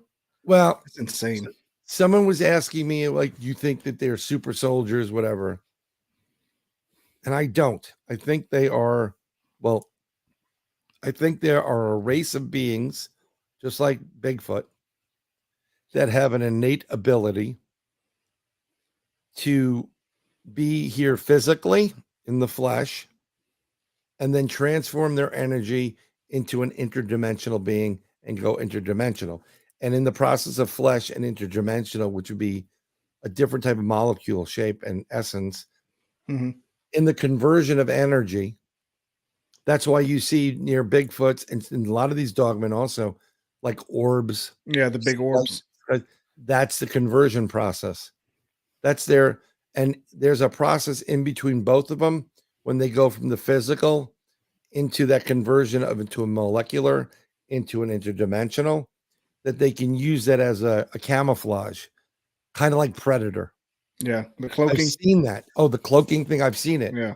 And this is why they can go, you're in the woods and you're walking and it's winter and you're in the woods and you're walking and you're on a lake bed and you have fresh tracks, right? Dogman tracks, which are like tri tracks. And it goes out to the middle of that lake. And you still have a ways to go to get the other side of that lake. There's nothing around you. And those tracks stop dead. Where do you think it went? Yeah. It didn't backtrack. It did not backtrack. It opened up a portal and went out. There's an investigator out of Connecticut who had an experience. He didn't say anything. They went into their spot, him and his buddy. And they both noticed that there was like no wind. There was no air. Like it was just weird. The whole thing was weird. They heard a tree knock. They heard the rocks and they went in that direction. And they got into a spot where it was like they walked into a glass bubble within the forest. You can still see the forest. And it was the other guy goes, do you notice that where we are? He goes, yeah, I was waiting for you to see that. Because this doesn't seem like, it seemed like we walked into something. Like a portal. So that's one of the reasons why the flares are important. So if you're creating a portal or energy vortex, let's just say, right? They have a signature. And you can see bits and pieces of them. If you know what you're looking for, you can see what the bits and pieces are. And that's why they use them. And there's always, depending on, how big the portal is, how long, the duration of the portal is, how old I don't know. I don't have a Bigfoot. I don't have a Dogman. I can't open portals that I'm aware of. You know what kind of technology they're using? No. Upgraded software, Portal 3.0. I know that if a portal is opened, right? It opens up and then it has to dissipate and it slowly glows back to each other and then it closes. Portals are everywhere. It's not just like some creature being able to do it. They happen in nature. Actually, in Bristol, up in New York State, I think it's Whiteface Mountain. There was a guy doing from ski patrol from Canada, a police officer or a fireman from Canada, skiing up there. And I think he was doing ski rescue. This was a couple of years ago. And he's going to go down. He goes, there's a storm coming up the side of the mountain. I'm going to try to, beat it down, go through it and get there before we get down further. And he goes down the mountain and he disappears. So everybody starts looking for this guy. For like a week, they look for him like day after day. They take the dogs out. They thought maybe an avalanche or whatever. Week later, he calls his wife in Canada, I believe it was, collect. He goes, I don't know where I am. And he asks where he is. He's in California, like Sacramento. Really? Wow. Yeah. He's got his same ski outfit on. He remembers getting in a truck off the side of the road, like a pickup truck. And they dropped off at this restaurant or diner. He has no money. He's got nothing. He's calling his wife. He goes, I really don't know. He goes, you've been missing for days. And then they got him back. They have no record of him flying on anything. No record of him in a car. No record of anything. Him going just Travis Walton. Kind of like that. Or kind of like the other guy that that left out of he was planning on going to the Atollas and Bimini, from Bimini or something like that, and back to Miami Beach in Florida. And Patrick Dempsey's here. Yep, there he is. Yeah, there he is. And it's supposed to take like an hour and change. He comes through digital fog, like electric fog. He goes a purple haze, flies the plane in. He tries to get out of it. They go weightless for 10 seconds, the 3 people in the plane. And he's calling to say, hey, do you hear me? Do you see me? Do you see me on the radar? And he gets out of the fog. He goes down lower. And normally it takes like an hour and 70 minutes to go from that part of the Bahamas to where he wanted to go. So that's from the Florida. Yeah. Bahamas to Florida, wasn't it? Yeah. Bahamas to Florida. And he's there in like 30 minutes or whatever it is, or 20 minutes. They can't figure out how he got there. I used to be in all the paranormal books back in the day. Oh yeah. I'd go to the book fair. That's how I started liking Sasquatch book fair books. Oh, those are the best. Because growing up, we didn't have any of this, our internet was. What the hell are you talking about, Duffy? James Bond or Saddam Hussein? There's either one. Saddam Hussein. He's like carrying an Uzi, driving a Porsche. Like who the hell? It could be anyone. It could be somebody in Dubai. Burkita. Hello, Hans Brick. Patrick wants to know what we're talking about. We're talking about Dogman, all right? Dogman, portals, and their abilities. First of all, I didn't want to believe in Dogman until we had that, and then I started getting these more and more information. Then getting back to the investigation of the cemetery, we were done. It got really late. There was a full moon, and I mean, you couldn't even have planned it better. Al got really weird. He started smiling. He just didn't look right. He said the dog. Not that kind of Dogman book. Those Dogman, but my daughter's like, we read Dogman. I'm like, Dogman? Where'd you get a book on Dogman? I look and it starts. Yeah, that's actually a popular kids like cartoon. It is. Yeah. So he's acting weird. There's literally white fog rolling into the cemetery. It was perfect, right? Mm-hmm. Like, I'm cold. I gotta pee. We've been there for fucking 9 hours. I don't want to pee in the grave. So we start walking back to the truck, and Al drove. So where he parked up the road, he had his Jeep there. He parked on the side of the road, and it's a 3-foot, grade. So you'd have to step down 3 feet, go down to get down to the road that's, where there's like a nature trail or whatever. And as we're getting there, we see the eye shine there. And I'm thinking it's a deer initially, and it's not moving. It's pretty big. The eye shine's getting bigger, and it's sitting there. It's just sitting on its haunches, and you can see it's got a snout. It's got the ears, and it's just sitting there. And Al's like, get in the car, bro. He's screaming. I'm like, dude, I got to pee. So I start peeing. Now, I don't have any guns in New York whatsoever, but I have a machete across my chest. I have one in the back and one on the side. You know what? You can never have too many machetes. Okay. Leonardo over here. Damn. Yeah. And so I get my backpack off and I put it in the car, and I'm peeing like Austin Powers.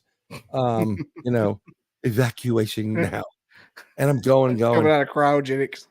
And Al's like, get in the car, bro. Come on, you can do this. Like, I'll pull over. I'm like, dude, you break the seal. It's done. And I'm going. And this thing is standing at me. Now, I had dogs my whole entire life. My parents were into the dog show crap. I wasn't, but I know enough about canines. I know how they operate. I know all the, the alphas and right now I'm peeing in front of this freaking thing. And I'm basically telling this creature whose snout is at my snout level. I'm 6'1". I'm on a 3-foot grade. It's 12 feet away from me in the shadow sitting there, and its snout right here. Okay. How far was it from you? About 12 to 15 feet. Okay. I was like, maybe face to face, that'd be kind of weird. No, that would be really, really like weird. 10 feet. That's a ballsy move right there. Yeah. Oh yeah. See something you like down here, big fella. Yeah. So I'm doing it, and he slowly does. He's up there, and he just slowly goes down like this. and he goes down into the darkness where his feet are, and he disappears. And I immediately get the chicken skin, and I know, like, goosebumps. And I say, holy shit, shit's going to get real. When I get that, I know something's going to happen. And Al, at this point, I'm leaving you here. I'm like, you're not going to leave me here. My wife will kill you. And he's like, get in the fucking car. So I hop in the car, and he pulls out like Mario Andretti. Comes out, and all I'm doing is watching that rear view mirror. Because this thing, I just had the feeling this thing was coming around like, oh, you want to be in front of me? I'll show you who's boss. Because when you urinate in front of a canine, and you urinate on a canine, you're telling him, you're my bitch.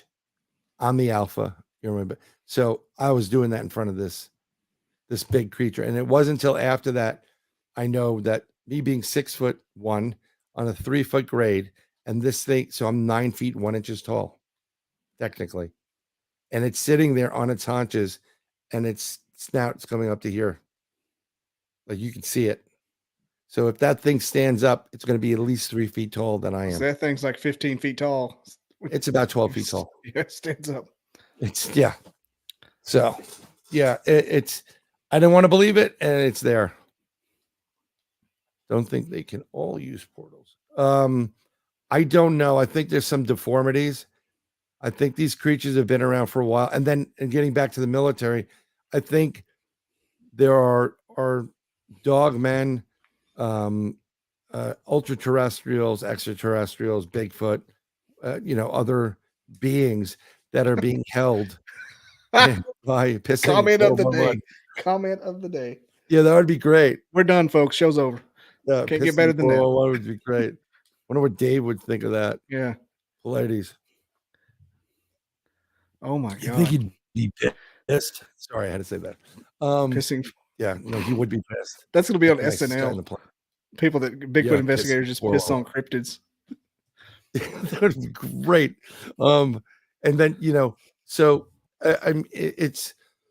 I think they have some in custody, and they're doing experiments on them. And you've heard of the Mount Vernon monster, haven't you? I wonder if that's something like that. Mount Vernon monster. Yeah, down by Fort Belvoir, the Mount Vernon. I think it's Thomas Jefferson's home. Yeah, there's a big run in the 70s and 80s. Never happened again. Never happened again. Yeah, I mean, it just happened for a few weeks. One of the guys I've had on a show saw it when he was a kid. Well, how did you describe it? Did you remember how he described it? It was kind of Bigfooty. I'd have to go back and look, but it wasn't like a Dogman. It was kind of Bigfooty, like a tall monster. And it threw a cop in a dumpster. It threw a cop in the dumpster? Yeah. All right, pal, license and registration. Yeah. Yeah, that's one of the things it did. But it was near Fort Belvoir. Can you picture that Cops episode? 182 Bush. You got a Bigfoot at gunpoint. Yeah. 355, I got him at gunpoint. He's coming after him. Put it down. Well, Al will tell you his Bigfoot. Has Al been on before? Al? No. I think I've scheduled him, and he's coming he'll up. He'll tell you about his first Bigfoot encounter in Florida. It's good. It's really good. He made the schedule so far out. I schedule so far out that I forget when anybody's coming on. Oh, I got to be honest. Yeah, you did. And then when you were on the Three Beards, I was like, I am doing your show. It's acceptable. Like, I don't expect anybody to ever show up after like 3 months of like, who keeps up with that? It's good to schedule that far out. I don't know if Mr. Craig's around or, it seemed like he peeked in to say hi, just to go bye-bye. Oh, you just took a chicken wing and then you left, huh? There you go. Bob Lazar. Bristol says Al's Bigfoot encounter is the best he's ever heard. Now I'm excited. You talking about the Florida one, Bristol? Probably. It's a good encounter.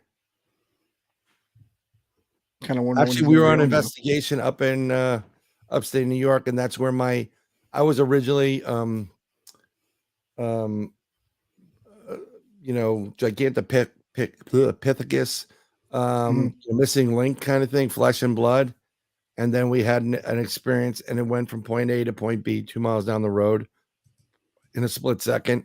And I knew the only way you could do that is if you open up a portal, and you did it. And it's not uncommon because, okay, cool. Yep, that's the one. That's the one. Leave it. Don't ruin it for him.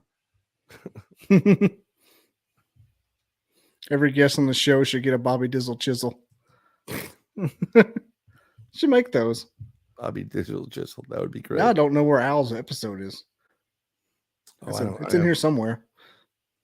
Oh, did you record it or no? It's coming up. Al is like, I'm like, do you come up for air now? You've done like interview after interview after interview after interview lately. I'm gonna call. I call. You know, they're like there's para celebrities in the paranormal. Yeah, I call him a para whore. I'm like, are you a para whore? A lot of these guys, if they're anything like me, they just like doing shows. Like I'll do one every night of the week. Dude, if I could, I just literally I could talk about any subject. I give you my information and what I've researched because there's so much more to this crap. And I like to have fun with it. That's why I like the beards. Because I mean, sometimes actually I think the episode you were on, I went a little off the rails, but it's fun. Mm-hmm. If it's not entertaining, then what the hell are you listening to it for? You get too many people there. We had some halfway through the show. Yeah. I didn't have much. I mean, I had an energy drink tonight from one of my wife's energy drinks, but usually I have a much stronger coffee. I'm at the point where if I'm old enough where even if I took energy drinks, I'd probably fall asleep eventually.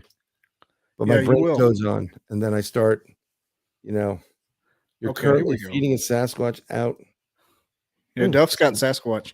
Hang on, I'm doing two things at once. Here you go. Sasquatch outside where he live, and need a thermal camera for ultimate proof, but audio. Al's going to be November 5th.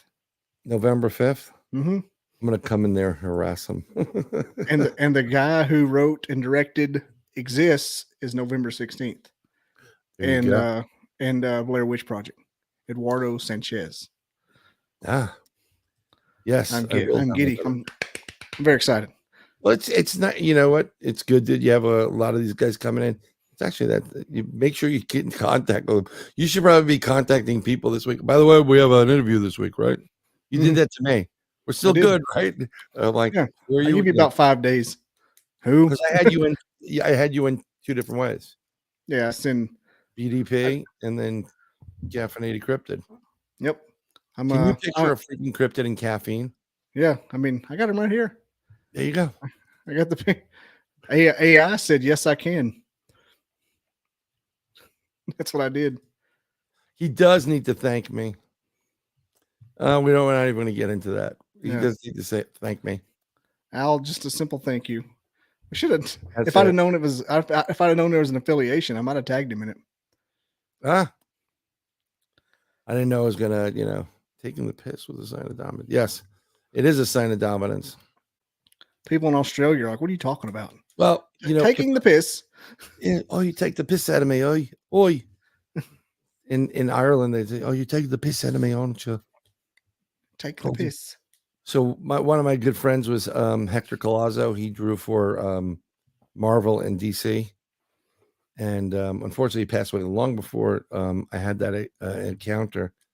But I would have loved to have him do a cartoon of it, like the Dogman, like the whole pissing thing. Like you see me, like I gotta go take a piss. Dogman creeps down. I'm peeing in front of the Dogman. The Dogman's looking at me like, "What the fuck?" And I'm peeing there, like, look, I'm dominating him. And then he goes down. I'm going to dominate you. Goes and we take off. Then the Dogman goes back to his Dogman den. He's like, so there I was, and the fat guy was peeing in front of me. Could you believe it? Fucking believe it. Tell him again. Yeah, I would love that. Really? Yeah, I couldn't believe it.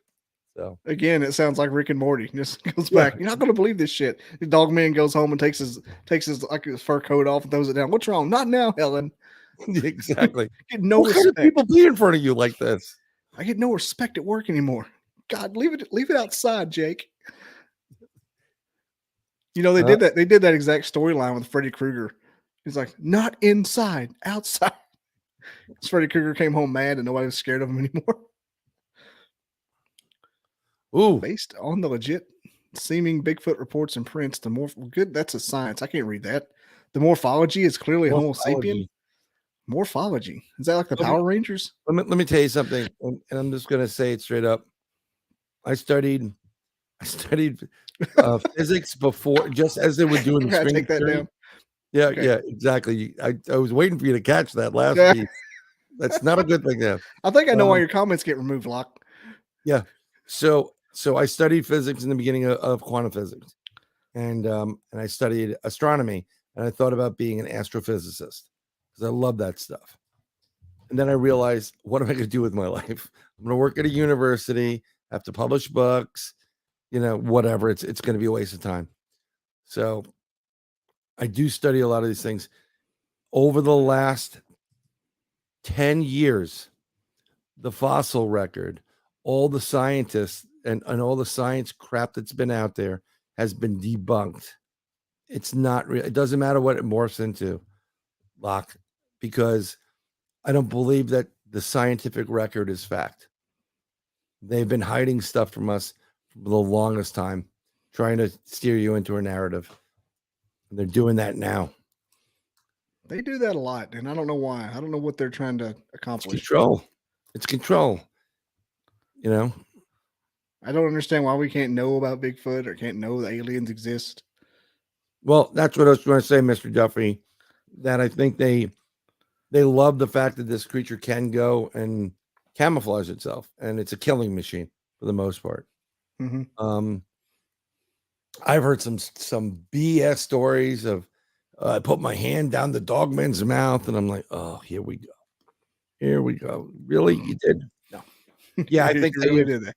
They have created, or they try to genetically modify it to make a super soldier. And I do think that some of these go off the range every once in a while. Actually, what was it? I'm gonna say maybe a year ago or a little bit less. I don't remember. Out in Colorado, they shut down an entire national forest out there because 3 people were ripped to shreds, and the military came and closed off the forest 5 miles from the border. You think that's just because they got a mountain lion that's on crack, or a meth smoking bear? No, they got something else out there that's killing people. Yeah, they don't just close stuff down like that in a quadrant Right. grid system. Yeah, all over it. That's when they bring out the big tents and the ET suits. Yep. And the helicopter comes in at the right moment. We're supposed to be here. Like Close Encounters of the Third Kind. Yeah, whenever he goes in there and he's not getting dead by the gas. Yeah, that's a great movie. If you want disclosure for UFOs, Close Encounter of the Third Kind. Love that movie. Because J. Allen Hynek is the one that's in the movie. He was the one that was supposed to write it off his bunk. He couldn't because it was real.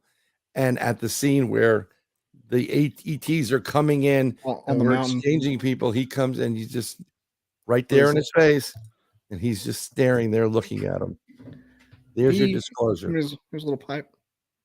Yep. Was it you, or was it on the Beard Show that I mentioned that, and you told me it was actually dude? I thought it was an actor portraying him. Oh, that's J. Allen. Yeah, I didn't realize it was actually him. That's a hell of a cameo. Well, when Spielberg did all these things, and they got the information for this, and that ET stuff later on, it's all based on this guy's information. All the descriptions of ET, like, oh, home and all that other shit. That's from Hynek. Yeah, I mean,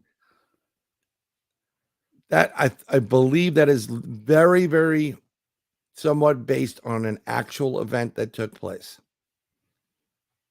I can't find it, but I'm almost positive it is. And what a great way of saying to the world, UFOs are real, but without violating your non-disclosure agreement. Yeah, especially for Hynek, because he was kind of shafted in the whole deal. Oh, he got put in there to make it fake, and he's like, "This isn't fake. This shit's real, dude." Yo, that's not a hoot owl in a tree. And yeah, so I've always said that to people, like when people are calling for disclosure now, and they're going to what's his name? God, I can see his face. I can't even remember. Not Corbell. George Knapp. No, the other guy, Lou Elizondo. The younger one. Lou Elizondo. That's Corbell. Never mind. Yeah. Corbell is just a movie maker, and very Lou. excited. I appreciate. Yeah, he's really exciting. I appreciate what Lou has done for our country. His business is to deceive people. He is a agent of deception, and is to lie and cheat and whatever. And I appreciate what he does.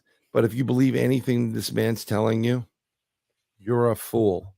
He was the one that was going in front of Congress, wasn't he? Yeah, but if you're whistleblowing, you don't still maintain your security clearance. Nope, you don't. But I have one. I don't whistleblow. But let that sink in, right? Mm-hmm. If you still have your security clearance, guess what, folks? He's not telling you the truth at this point. That's immediate revocation. 100%. And that's what is it? 25 years hard labor. Am I close? I think if you're a whistleblower, you don't get it, but you definitely can't get trusted with stuff. Oh yeah, I mean, think there's a law. I know people that do analysis. I'm not going to find out. Right, you're not going to find out. I don't want to know what removes the clearance. I've been asked to assess certain things, non paranormal related, like world events, and these guys I could read body language. I'm a New York City guy, so I know when people are. You get used to getting the vibe and seeing it. You're studying people for the most part your whole life. See who's scamming you, who's not, and you can see when you're right or wrong, when someone's telling the truth or hiding something. And every time I've given an assessment, all I heard back is, "Damn it, I wish you had a security clearance," which means I'm pretty freaking spot on. And that probably, if I can get a security clearance, I could probably make the 6 figures to the left of the decimal point. A high 6 figure or decent 6 figures, which would be great. It doesn't hurt. No, it doesn't. You look I kind of wish I could make this a career where I wouldn't have to depend on that. Yeah, I mean, like this, I don't know. I don't know how many. I stopped keeping track of who has how many users and who gets the what do you call it? The play button. Not the play, the pay, the pay button for the most part, super chats and whatever. So if someone gives you $10, they're keeping 9 of it, and you get $1. Like, yes, keep going. Anything a platform's offering to pay you is pennies on the dollar. Right. But I don't want to depend on that. I mean, I know you can buy. I was going to talk to Craig about that because I think we have a good show. And your show is great too. But there are people that are buying subscribers. Mm-hmm. And if that helps you get over to the edge where you can start getting a super chat, it's nice to get something in return. I mean, I've done a couple of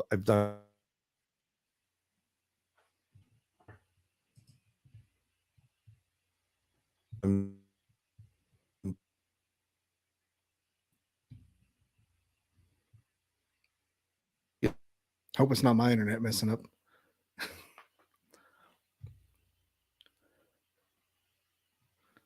Wouldn't shock me if it was.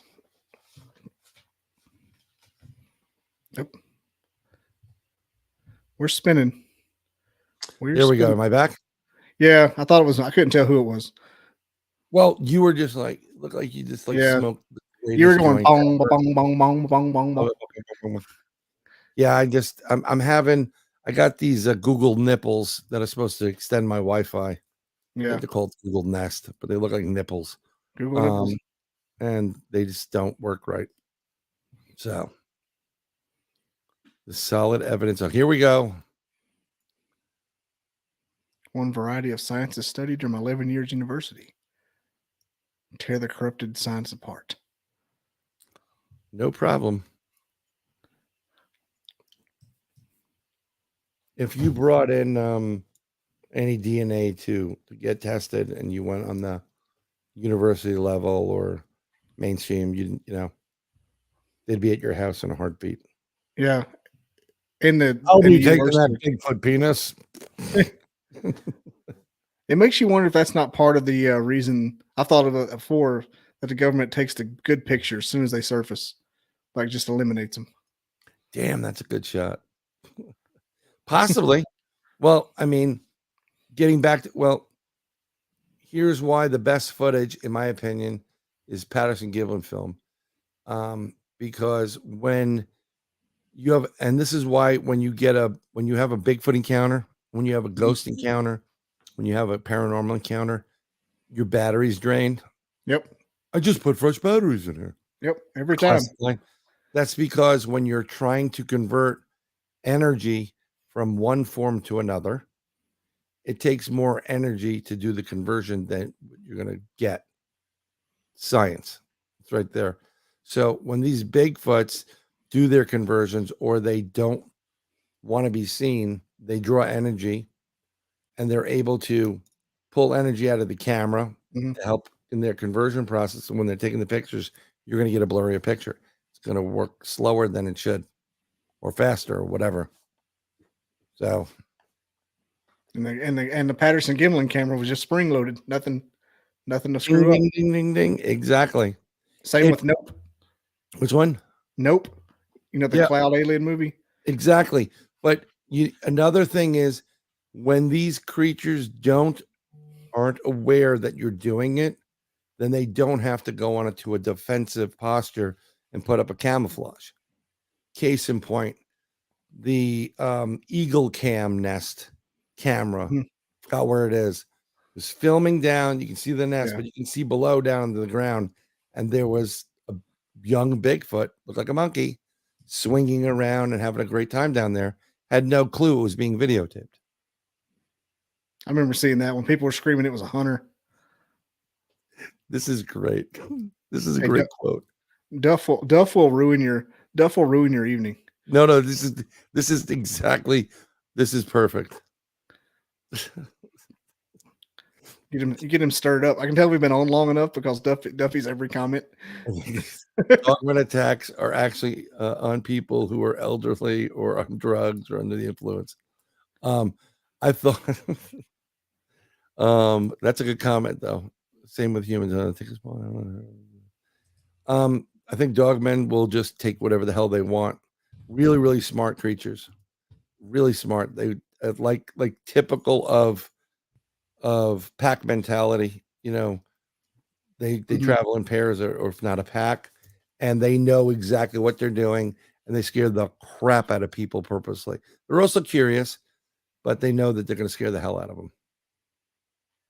It's kind of like that Warren Zevon song. Werewolves in London. Better stay away from him. Whip your lungs out, Jim. Might want to meet his tailor. That song always makes me want Chinese food. Saw a werewolf with a Chinese menu in his hand. Saw Lon Chaney holding a martini at Trader Vic's. His hair was perfect. Oh, and now there's an Illuminati factor in there. I looked alike. I'm trying to find one that hadn't been on there. Yep. University. There we go. Yep. There we go. I've been hearing all about the Illuminati and all this stuff for years. Small group of individuals that couldn't even get out of freaking Italy, but they control the world. There's some people that have taken that. I can't put that comment up, Duffy. Which one? You'll have to just read it. Yeah, no, you cannot put that comment up. You're killing me. What did Don say? Don's just up the road from me. He should be in the studio with me. Think in terms of dimensions. There are multiple dimensions, and they are interacting, and they're there's dimensions, multiple timelines. So every time CERN ramps that crap up, shit happens. Mm-hmm. So you said Stern. CERN. I thought you said Stern. Howard Stern. What the hell's he doing? No. Every time Howard Stern starts that shit, all this Howard Stern show starts with shift timelines. So I think I'm 99% positive the first collider was in this Firm Lab out of Illinois, Chicago, Illinois area. Yep. It was the first large one, and they ramped it up, and they were looking for some kind of engine or quantum engine or something to that effect, quantum something. And as quick as they ramped it up is as quick as they shut it down because they did something. And what I like to say is they took, let's use these. This is one timeline. This is the next timeline next to it, right? Mm-hmm. They take the engine and they blow it and they crack this in half and they fracture this. And when they come back together after shutting it down, instead of having two timelines, now we have amalgamation, a piece of one and a piece of the other. That's why people born up to a certain point remember Darth Vader, Bernstein Bears, Ford, cornucopia, and the people born after this only remember what they know. On top of that, when you take something and you fracture it, think of being in your parents' house and breaking something like your mom said, don't throw the ball in the house. Yep. And you're like, shit, get the glue. It doesn't matter how well you try to put that thing back together. It's a fracture.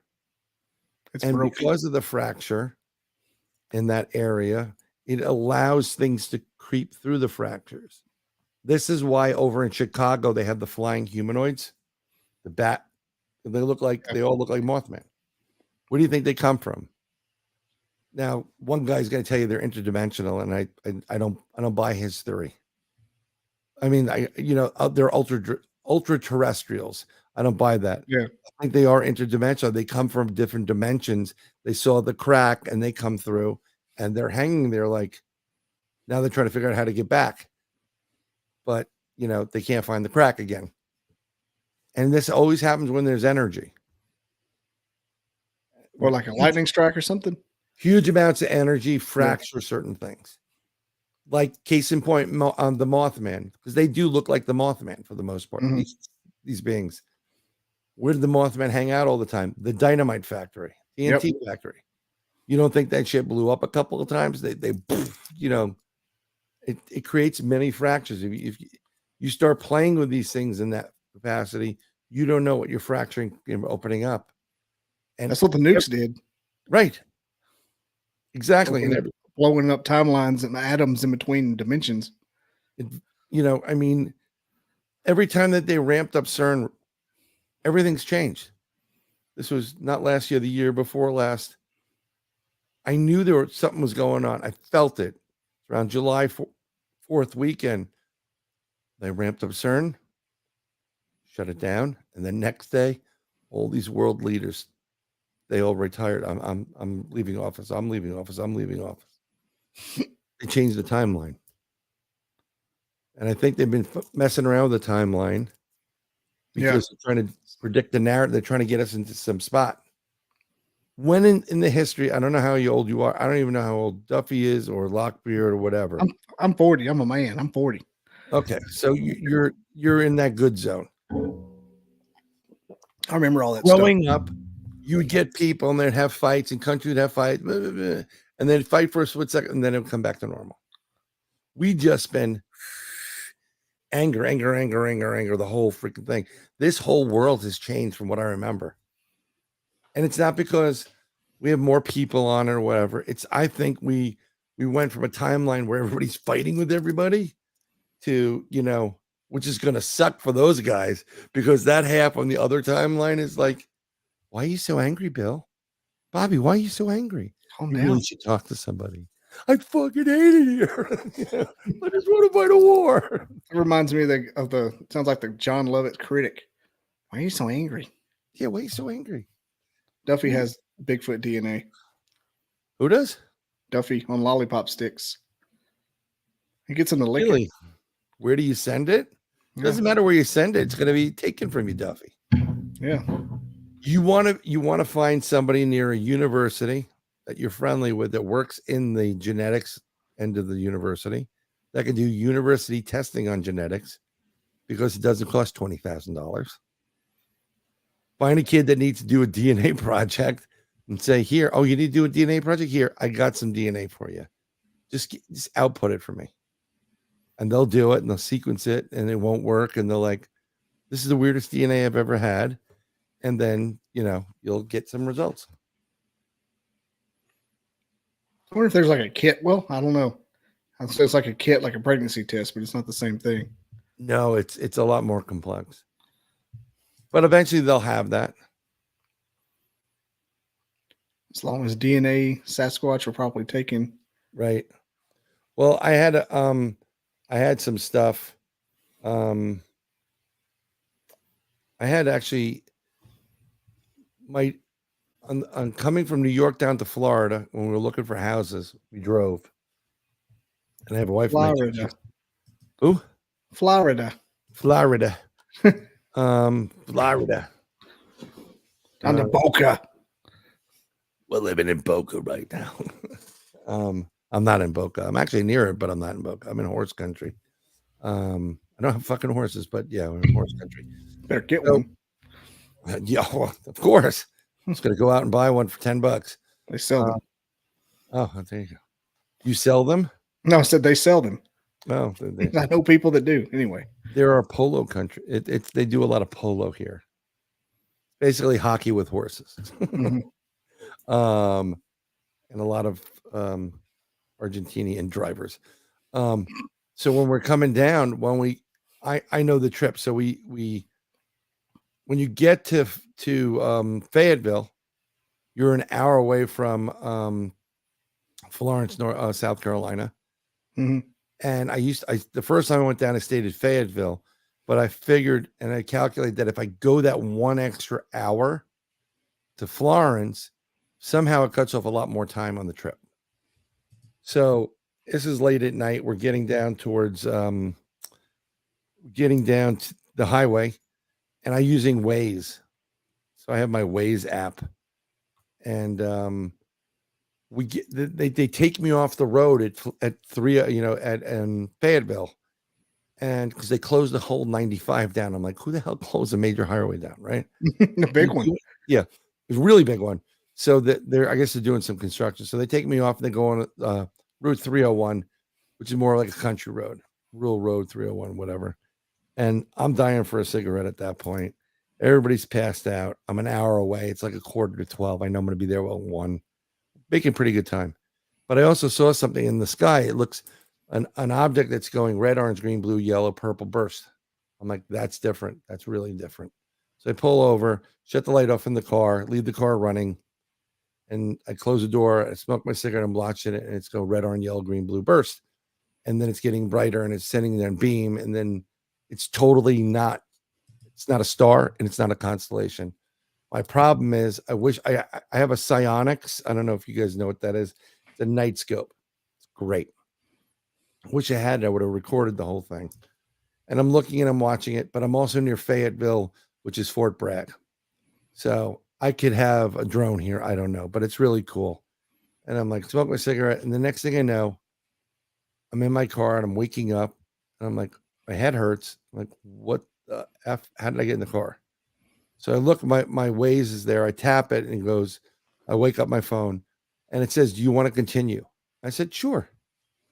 I hit it and it tells me, calculates, you'll be in Florence at 4 a.m. And I'm like, what? Did you get abducted by aliens? That's a good question. That's random. That is very random.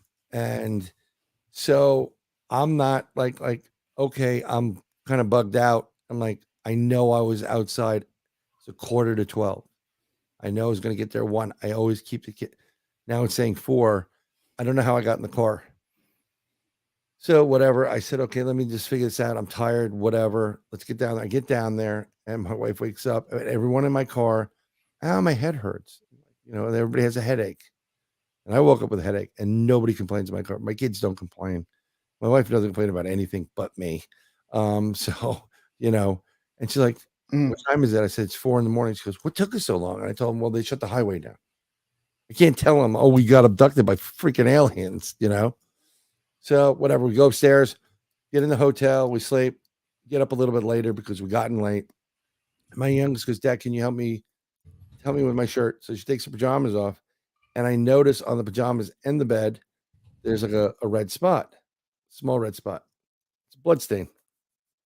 So I go, okay, honey. On it's on her shoulder blade from where she was lying down. So I go, okay, come over here. Here, turn around. Turn around, and I look, and she has a BB size mark on her shoulder in the back on the blade area. Okay. She's like, what's wrong? What's wrong with it? Or like a BB. You ever press a BB or you get shot by a BB a little bit too close? I definitely have. Yeah. I think we all have. It leaves that round mark in there, like a scoop mark. Like a scoop mark. And I'm like, missing time, scoop mark. Okay, this is fucking weird. Whatever. We go down to Florida, we get there, we find a place, and that's where we finally bought. And we found out that one of our friends lives around the corner, is buying there. So we go out, say hi to her, and I get a ringing in my ear, and I look up, and in the sky, automatically now I look up. There's the object, red, orange, green, blue, purple burst. And I said, I look up to him, I'm like, I see you, whatever. It's in dust time. And I think I had a little bit of video of it, and I videotaped it, but it was exactly like what I saw before. So that day ends. 2 days later, we drive back. We drive back up to New York, and then we get there at a point where we're going to meet my wife's friend and her daughter for the day, and we go out to eat. Now, my oldest daughter is built like a brick shit house. She doesn't get sick. She's, super tall, strong as shit, never complains. So we go out to eat, and I said to my wife after we're finished, I'll go to the bathroom, I'll pay the check, and then we'll come out. And as I'm coming out, my wife's holding her nose. And I'm like, okay, what's going on? So she has a nosebleed. Like, my kid never has a nosebleed. Really? Yeah. Look what came out.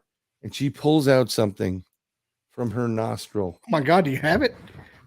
No, I did have it at one point. I was like, what do you have, an implant? I swear to God, I had it. I had it in my hand. So it's literally about that thick, right? Mm-hmm. The thickness. And it's about a quarter of this. A little bit more than this. It's like a square out of her nose. I'm like, have you put anything in your nose lately, honey? No, I don't know where that came from. So it's one of those, it was just around the COVID time, right? Mm-hmm. So I keep sandwich bags in my pocket. If you run out of gloves, you can always turn them inside out and use them as gloves. I don't want to touch stuff, So I go, I'll take it. I'll throw it out. And I take my sandwich bag and I open it up. I go, here, put it in here. And I zipped it up. I know somebody down at the NYU Medical Center that does DNA stuff. I'm going to give them I'm fucking going to get the proof right now. So we go home. I take it.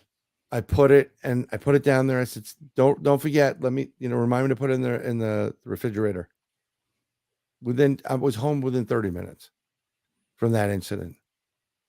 And I go around and put the stuff down. And every time I try to go to take something always gets me to move away from it. It doesn't let me do what I want to do. I want to put it in the refrigerator. So long story short, I forget about it. I come back and I see it like it was moved. My wife put it on top of some stuff that should have been in the fridge. And when I opened it up, it was crumbled. It went to powder and disappeared. So I lost all that evidence. So when you see the DNA kits, now cold is super important with DNA. So if you're out doing a Bigfoot and you have like a brand new tweezer and you have a swab, brand new swabs, and you can put it in a Ziploc, each individual thing, you need to put that in another bag with a ice pack and get that iced and frozen before it gets to the DNA people. Keep it frozen, because that's what's going to preserve the DNA. If you don't have the cold component, you're done. Yeah. Basically like anything else organic. Yeah. Decompose. But you don't understand. I was so pissed. This was it was like the evidence. I'm like, oh my God, I want this. And I was getting the DNA testing for free. What do you think it was? I think it was when they, I think they're chipped. I think we're all chipped. And I think what it is when you you're going into a certain part of your cavity in the nasal where you're getting up to the back end where you can really hide a the chip or whatever it is. I think it was like a something to absorb or some kind of material that was supposed to dissolve internally and prevent pain or healing, pain or blood loss. You know, we would let the blood flow over the right amount of time, and so it wouldn't flood out of their nose. And it came out of her nose. It's atypical of every freaking story. Talk to Al about getting abducted. She's got a couple good ones. That's crazy. You lost like 3 hours. Yeah. Well, but prior to that, it was 2015, and I lost 2 hours with Al and another party. I had a big encounter. We had a UFO, missing time. Yeah. Best hours of my life, my hours with Al. No. But, and you know, I know enough. And I actually, the UFO that came in, I got on film for about a minute. I think it's a minute. And I didn't have one of those cameras that shuts off after like, 2 minutes. Yeah, like a dash cam or something. Yeah. I will film until I run out of film. And for some reason, this thing is in front of me and I shut the camera off. It's the weirdest thing in the world. It had you all kinds of twisted. I don't know. I mean, and not only does it have it twisted, but it's Al, me, and this guy, Bill. Al, when we have this this encounter, Al goes, time check. And Bill goes 9:15, and like, cool, we're only 10 minutes, less than 10 minutes. We're like 6 minutes from the next location. We have this craft. I'm filming it. You hear me? I'm filming it. And the guy, Bill, just doesn't sound right. He sounds like a robot. What are they doing? It's totally like, he totally sounds weird. So I think we were there. They got us. They downloaded us, as they were said. And then they put us back in the spot, and then we kept walking. It's crazy. Actually, that's on the Bronxville Paranormal Society YouTube as well. The UFO nuclear. Did your family or daughter have like dreams afterwards? Any kind of like recollection? So that would be May. About 6 months later, I'm sitting in my new place, and for the longest time, it's a 2-level house. It's a Florida based, and my kids are on the upstairs and the master's downstairs for us, and I'm up late because my brain works 50 different ways to Sunday. And hey Laura, and I keep feeling like there's like 4 windows by my living room area. Go out to the back patio, and I'm like, I'm telling you, something's fucking going to be popping up in that window. I know it's an alien. I'm waiting for it. I'm waiting for it. Doesn't happen. I get that urge, and I go to sleep one night, and I wake up about 2:45 in the morning, really uncomfortable in my rear section. I've had cameras. What are they? And Colonoscopy. Yeah, colonoscopy. Yeah. And let me tell you something. Thank God for anesthesia, because it still hurts thereafter, but you don't feel the whole brunt of it. And it feels like someone freaking shoved something on and like, maybe my wife did it. Maybe she was fisting me in the middle of the night. And I felt uncomfortable. I felt like I was literally attacked. It's really weird. I felt like I was assaulted, and I just feel uncomfortable. I said, I can't sleep. So I'm like, I'm just on edge. So I go out of our room and I sit on the couch, and I'm just kind of chilling there for a couple minutes. And then I kind of just sitting up, I daze back, doze off. And not that long there, if my youngest comes down, it's like, freaks me out. I'm like, I'm not expecting her to be there. And maybe if you're parents and you've had those kids who you're sleeping and they're right here, freak you out. Jesus. Oh shit. What do you want? Go to bed. I peed in my bed. No. Many times. Yeah, it's really unnerving. So my youngest, I said, what's wrong? You have another bad dream? She sees things, she hears things. She goes, I saw the UFO in the window and the aliens, and I grabbed this, and she grabbed, go figure, Mardi Gras beads. She goes, and I was going to whip them with it. Like, they probably would have liked it, And I said, Shove those up my daddy's ass. Yeah, exactly. Don't put that in certain places. So she's telling me right now that she sees in the window, she sees the UFOs, and she sees the aliens appear in the windows and scares her. And so she came downstairs. And I'm having an uncomfortable experience. So I come outside because I feel like I've just been assaulted. And I don't believe in coincidences. Mm-mm. If that's happening and I'm having that experience, they're in the area. Yeah, I believe we were abducted, we were taken. And it has to do with blood types and not the RH factor. Not the RH factor at all. It's the blood type. It's the rarity of the blood. Like an O or A? Oh, yep, exactly. Or golden. There's golden blood. I found out I had a really good blood type over COVID because I got antibodies test. I never knew what I had. Did you? Are I you had like O O positive? You want to be O positive or O negative? That's something. Well, you can give blood to everybody, but you can't get when you're certain O's, you can just only get from that O. That's why it's so rare. You know how much your shit's worth on the street? Say again. Your blood. You ever see those big red trucks that says the red blood, the blood trucks? Yeah, that's where I went to get my antibody check. I gave them a quart. They told me if I had COVID, and I did. Do you want? I didn't even know I had it. You have COVID? You had COVID? No, I didn't. I didn't know I had it. But you gave them in my blood, or a pint, 2 pints, and a just, quart. Just the bag. Just the bag? Yeah. You know how much they're selling that for?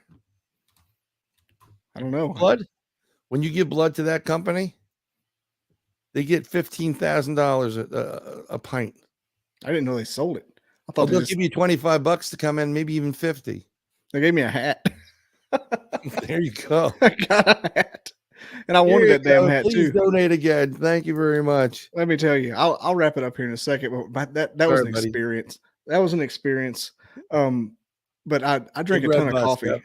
Yeah, I drank a ton of coffee. Hence my comments coming down. Oh, there it is. Yeah, I drank a ton of coffee every day, and I told him that before I gave blood. And she's like, "We're not going to get anything from you," and she almost didn't give them to me. And I wanted my COVID test.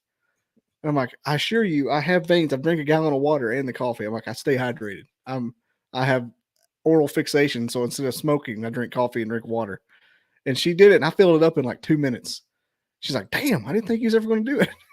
It gave me the biggest ration of shit. I know that they want my blood. I know I'm one of the universal donors. I'm O, but if shit hits the fan, I'm screwed. I can only get. But it's funny.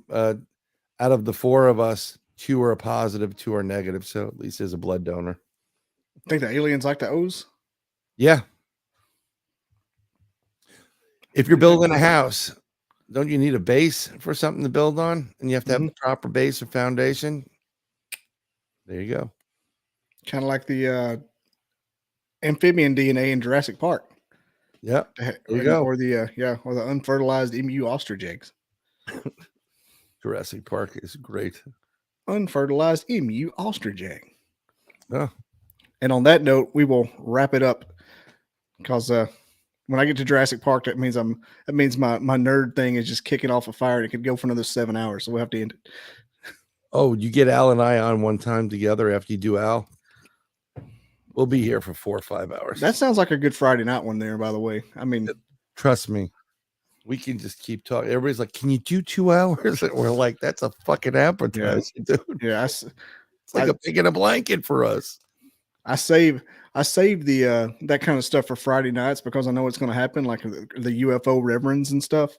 I don't know how long it's going to go, or anybody in the fucking UK can talk for 7 hours. Especially when they save that for Friday. Really quiet. Thank you very much, Bob. One guy said, "I'm a rather fat bloke." I'm like, "Okay, man." Okay. All right. Yeah, Al's going to be, I don't know. He's very mellow. I'm a little more animated. He'll be fun. He is good. Thank you very much, everybody. All right. Lockbeard. Your link tree is in the description, by the way. Yep, it's there. For everybody to find him. We'll crank this music up. Wish Sir Brian Cohen a good night for overachieving on the Caffeinated Cryptid podcast. Oh, there we go. Thank you. Yeah. I'll be back. All right. See you later, everybody. Thanks for watching. Like, comment, and subscribe, as always. And Duffy, maybe I'll get you unbanned if you quit making fun of the guests.